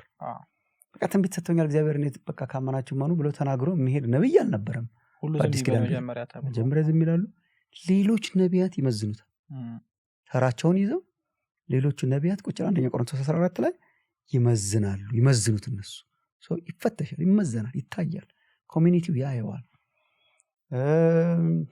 አሁን ጳውሎስ ከእግዚአብሔር የተቀበለውን መገለጥ ያው ገላትያ ላይ ከእግዚአብሔር የተቀበለውን መገለጥ he had to take it to the community የጣልኩ እንዳልሆነ አይደል? በቃ በከንቱ ሩጫ ይሮጥኩ እንዳይሆን ወሰድኩ ይላል። ቁጭ ብሎ ኮሚኒቲ ነው አንደርስታንድ ያደረገውና ማህበረሰብ አካል የሆነ በጣም አስፈላጊ ነው። አሁን በምን መሰለ ባላንስ ማድረግልህ ለምሳሌ ስለ ቅዱሳት መጽሐፍት ስልጣን ስንናገር የስልጣን ምንጫችን እሱ ነው ብለናል። አንዱ ያነሳነው ነገር አንዳንድ ትራዲሽንስ ቤተክርስቲያን ናት የስልጣን ምንጫቸው። እሱን ተቃውመናል። አሁን እኛ ለምሳሌ ቤተክርስቲያን የእውነት መገኛ ናት፣ የእውነት አምድ ናት። ግን ደግሞ ሁሌ ዲተርምን አድርጋ ኦቶሪቲ እንትን ልትሆን አትችልም። የእግዚአብሔር ቃል ነው የበላይ ባለስልጣናችን ብለን ይሄ ማለት ኮሚኒቲን የሚያፈርስ አስተሳሰብ አይደለም። በጣም ሪያክት እናደርጋለን። በጣም ሪያክት እናደርጋለን። ቤተክርስቲያን ግን በቃ በማህበር እውነትን የምትረዳ በማህበር የምትተረጉም እንደ አንዳንድ ኢቭን አንዳንድ የመጽሐፍ ቅዱስ አተረጓጎሞችንና አረዳዴን እኮ በማህበር ማሳየት ብቻ ሳይሆን በማህበር አንደርስታንድ እስክናደርገው ድረስ መጠበቅም እኮ ይሄ በጣም እኮ ማቹሪቲ ነው። እስቲ ይሄን እዩት እኮ በጣም ማቹሪቲ ነው። እና እያንዳንዱ አማኝ መጽሐፍ ቅዱስን ሊረዳ ይችላል ወይ? to some extent yes። እግዚአብሔር ለእያንዳንዱ ኢንዲቪጁዋል የጻፈው ስለሆነ በትክክል ግን ሙሉ የመጽሐፍ ቅዱስ መልእክትን መረዳትና ወደ እግዚአብሔር ሐሳብ መድረስ ግን ማህበረሰብን ጠያቂ ነው ያምናሉ። I think አንድ ነገር ስንቃወም ደግሞ ወደ ሌላ ጽንፍ እንዳንሄድ መጠንቀቅ ያስፈልጋል። የቤተክርስቲያን ultimate authority አይደለችም ስንል ቤተክርስቲያን ስልጣን የላትም ግን ማለት አይደለም። ቤተክርስቲያን ስልጣን አላት፣ ስርዓት አላት። ፕላስ ሰው ብቻን መሮጥ በጣም አድካሚም ይመስለኛል፣ አሰልችም ነው። አካውንታቢሊቲ የለውም። ስታጠፋ ተቆጭ የለህም። ይሄን ተሳስተ ይሆናል የለህም። እና ይሄ እኛ እኮ በጣም ፍጹማን አዋቂዎች፣ ፍጹማን በሁሉ ነገር ትሩጭ አይደለንም። በመሰራት ላይ ያለን ስለ አብረን እንሰራለን አይደል? ቅዱስ መጽሐፍ እኮ አብረን እንሰራለን። አብሮ መሰራት እኮ ይሄን ያካትታል። አብሮ ማጥናትን፣ አብሮ መማርን፣ አብሮ መመርመርን፣ አብሮ ቼክ ማድረግን። አይ ቲንክ እኮ መጽሐፍ ቅዱስ ልጅ መሆንን ማገልገልን ሁሉ ነገር በአካል ነው የሚገልጸው። ልጅ ሳይሆን ልጆች ነው የሚለንኛ። ከዛ ደግሞ ስጦቶችን በአካል ነው ኤክሰርሳይዝ የምናደርገው። እና ቸርች ሴንትራል ነገር ነች። ኮሚኒቲ በመዳን ውስጥ ያለች ትልቅ እንትንንም ይጨምርልሃል። ሌሎች ሰዎች የተረዱበትን መንገድ መስማት እኮ ኮንፊደንስም አሁን እኔ አንዳንድ በመደዳ ስለሆነ መጽሐፍ ቅዱስ የምሰብከው አንዳንድ ቴክስቶችን የምረዳባቸውን መንገዶች የራሴ መረዳት አድርጎ ማቅረብ በጣም አልወድም። የብቻ የመረዳት ሊሆን አይችልም። አሁን ስረዳው I want to make sure አሁን ከኛ መሪዎች ጋር ቁጭ ብዬ አወራለሁ አንዳንድ ጊዜ I just testing the waters እንደሚሉት ማለት ነው ፈረንጆቹ። ነው we test we discuss it ነው። ከዛ ሳይ ለካ እኔ ብጋ ብቻ ያለ ሳይሆን እዚህ ጋርም አለ የኔንም ሪፍሌክት አደርጋለሁ እና እናየዋለን from a different angle። እና ስቆም ወርግጥ ስንሰብክኛ ኮንፊደንሳችን ከእግዚአብሔር የሚመነጭ ነው። ስልጣናችን ከመንፈስ ቅዱስ የሚመነጭ ነው። ግን ኮሚኒቲን አውጥተህ ልትጥል አትችልም። በፍጹም ኮሚኒቲን አውጥተህ ልትጥል አይን ወጥቶ ብዙ መቆየት ይችላል ብዬ አላምንም። በትንሽ ኬሚካል አሁን ባንክ ውስጥ ትንሽ ሊያቆየት ይችላል እንጂ እንደው በቃ እንደው አፍንጫ ጆሮ ተቆርጦ ሳምዌር ሆኖ ፋንክሽናል ሆኖ ደግሞ አይቀጥልም ሊሆን አይችልም። እና ኮሚኒቲ is very important።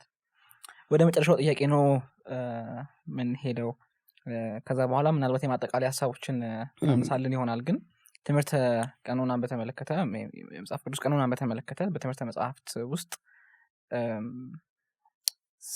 ስንማር የተቀመጠበት መንገድ ዋናና መሰረታዊ ነው። ልንደራደርበት አይገባም።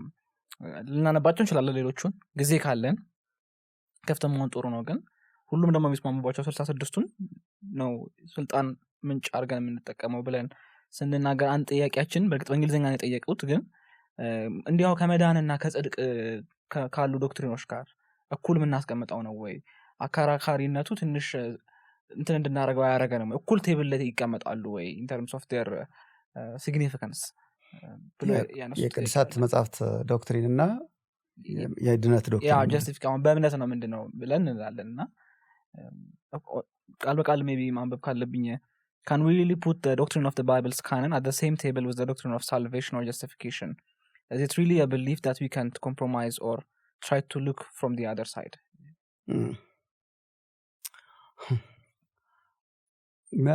መነጣጠል የሚቻል አይመስለኝም። እኔ ድነት የሚገኝበት መንገድ ነው።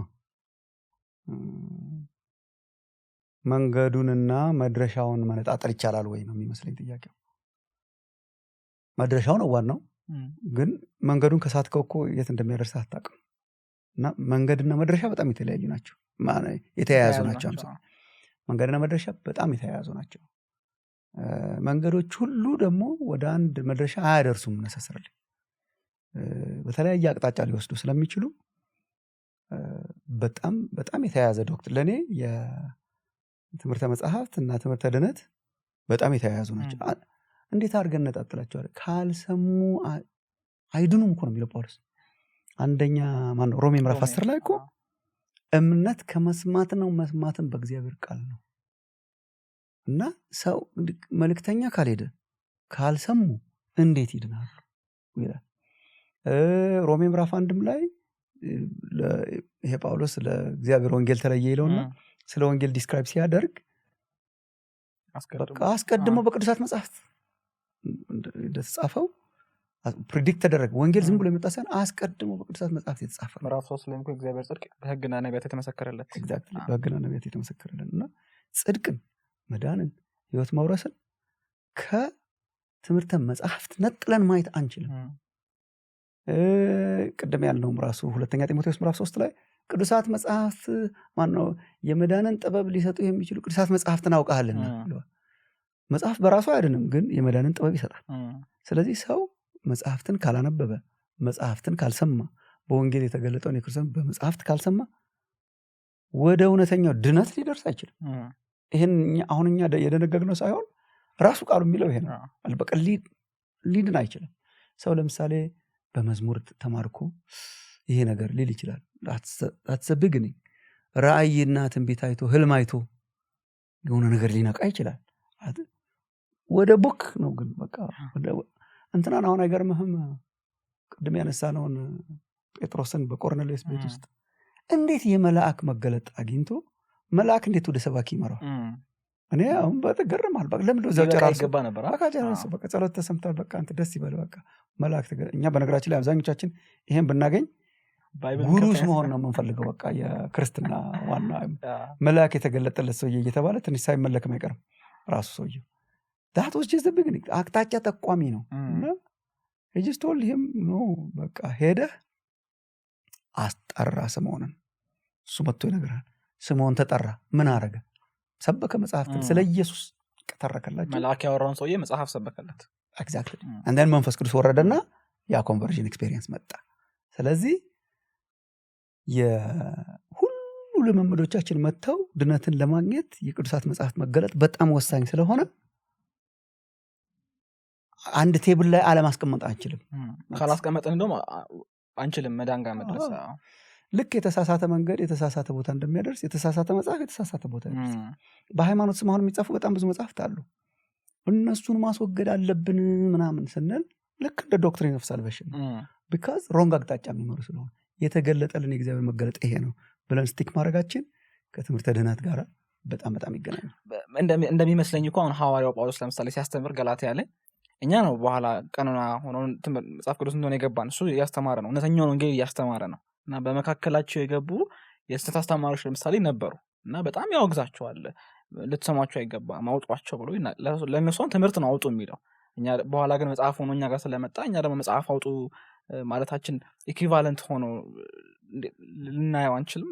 ያ በጣም እንጂ እንትን ዘሴም ነው ኢፌክት እኮ ዘሴም ነው።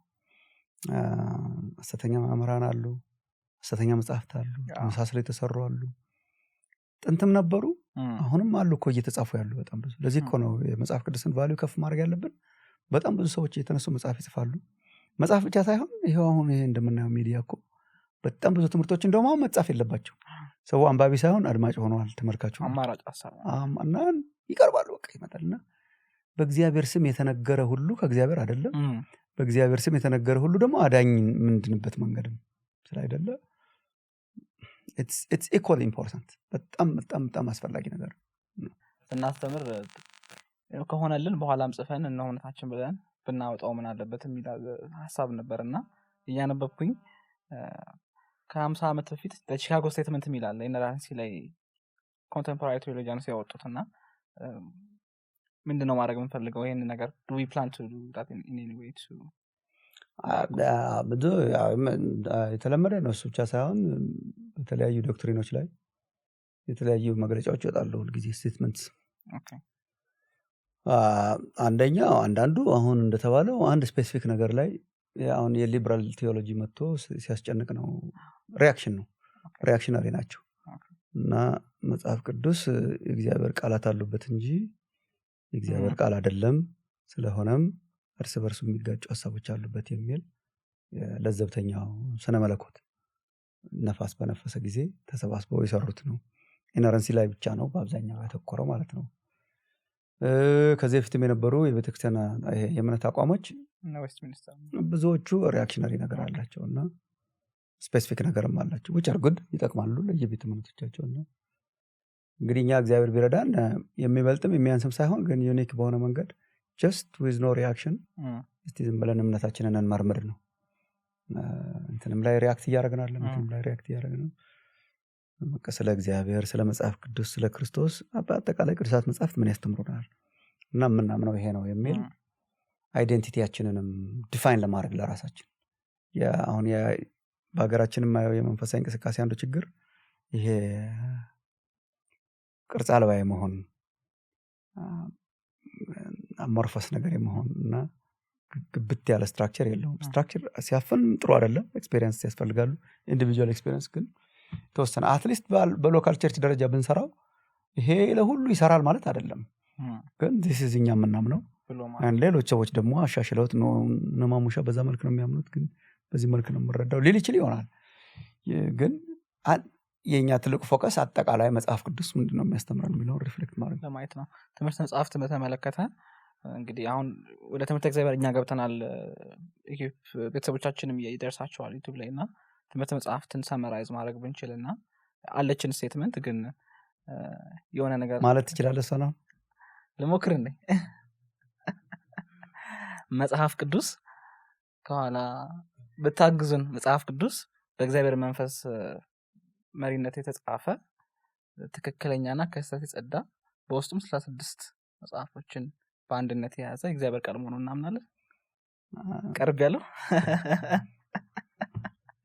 ግማሽ ትንሽ ነገር ብትለንና እንጨርስ ትምህርት መጽሐፍ ላይ እኔ ማለት ትችል እንዴ እስኪ እንሞክረው እንዴ ያ መጽሐፍ ቅዱስ በመንፈስ ቅዱስ መሪነት የተጻፈ ትክክለኛና ከስህተት የጸዳ በውስጡም 66 ቅዱሳት መጽሐፍትን የያዘ የእግዚአብሔር ቃል መሆኑን እናምናለን። አይ ብዬለታለሁ በቃ 66ም እና ፕላስ አካተተ ነው ምናምን አይ ቃላቶቹ ልክ አይደለም እሱ እንኳን ቃላቶቹም ልክ አይደለም ገና አልገባውም የኔ ነው እንዴ እኔ ስለራሱ ይወራል። በጣም ደስ ብሎኛል። እኔ ሳመሪ ስቴትመንቱም ጥሩ ናት። ዋና በቃ እግዚአብሔር የተናገረን ነገር የመጽሐፍ ቅዱስን ቫልዩ ከፍ እንድናደርግ ዋጋውን ከፍ እንድናደርግ ይሄ በትምህርቱም ውስጥ እንዳነሳሁት ነው። በቤተ ክርስቲያን ውስጥ የመጽሐፍ ቅዱስ ዋጋ ሲቀል መሸጫ ዋጋው ሳይሆን በልባችን ውስጥ ያለው ዋጋ በጣም ሲቀልና ሲወርድ እንደ ተራ ነገር ሲቆጠር ከዚህ የበለጠ ውድቀት የለም። እና እኔ ጠላትም አንዱ የሚጠቀምበት እንትን የእግዚአብሔር ቃል ማክፋፋት መናቅ ከፍ አድርጎ አለመያዝ ምናምን ነውና ከፍ አድርገን እንድንይዝ ነው እንግዲህ እግዚአብሔር የመጽሐፍ ቅዱስ ስልጣን በቃ ገዣችን እሱ እንዲሆን የስልጣን ምንጫችን ተብሎ ተጽፏል የሚል ህዝብ እንድንሆን ማለት ነው። በቃ እንደዚህ የምኖረው is because እንደዚህ ስለተጻፈ ነው። እንደዚህ የምናገረው እንደ እግዚአብሔር ቃል ይናገራል የሚለው መጽሐፍና እንደምታየው ነው። አሁን በየመድረኮቻችን ምን ያህል የእግዚአብሔር ቃል እየሰበክን እንደሆነ በየመዝሙሮቻችን በጸሎቶቻችን በኑሯችን ምን ያህል ሪፍሌክትድ ነው የሚለውን ቸክ ማድረግ ይኖርብናል። because መጽሐፉ ተራ መጽሐፍ ሳይሆን የእግዚአብሔር ንግግር ስለሆነ ጥንቃቄና አክብሮት በጣም ያስፈልጋል የሚለው ነው ይመስለኛል። አይ ቲንክ በዋናነት ተጻፈው አሁን ትራንዚሽን አድርገናል ወደ ትምህርተ እግዚአብሔር ገብተናል። which ተመሳሳይ ትምህርተ እግዚአብሔርን ስናየው ከመጽሐፍ ቅዱስ እየተጠቀሰን የተማርነው ስለዚህ መሰረታዊ መሆኑን ራሱ የምታየው ከዚህ በኋላ ሌሎች ዶክትሪኖች ስንማር የእግዚአብሔር ቃል እንዲህ ይላል እያልን ነው የምንማረው። የስልጣን ምንጫችን እሱ ሆነ ማለት ነው። እግዚአብሔር ይመስገን። እንግዲህ የኢኩዌፕ ሚዲያ ቤተሰቦች እኖምታችን በሚል እየተማርን ባለነው ትምህርት ላይ ትምህርት አንድ ላይ ባነሳችሁት ጥያቄ ሁሉንም ማለት ባንችልም ግን አብዛኞቹ ላይ ሪፍሌክት ለማድረግ ለመመለስ አብረንም ደግሞ ለመጠየቅ ሞክረናል። ጥሩ ጊዜ እንደነበረን ተስፋ እናደርጋለን። ኢኩዌፕ ፖድካስት በሌላ ጉዳይ ይቀጥላል። እንዲሁም ደግሞ አስተውሎት ፕሮግራማችንን ከዚህ በኋላ በእንደዚህ መልኩ ወደ እናንተ የምናደርስ ይሆናል። የእግዚአብሔር ጸጋና ሰላም ከእናንተ ጋር ይሁን።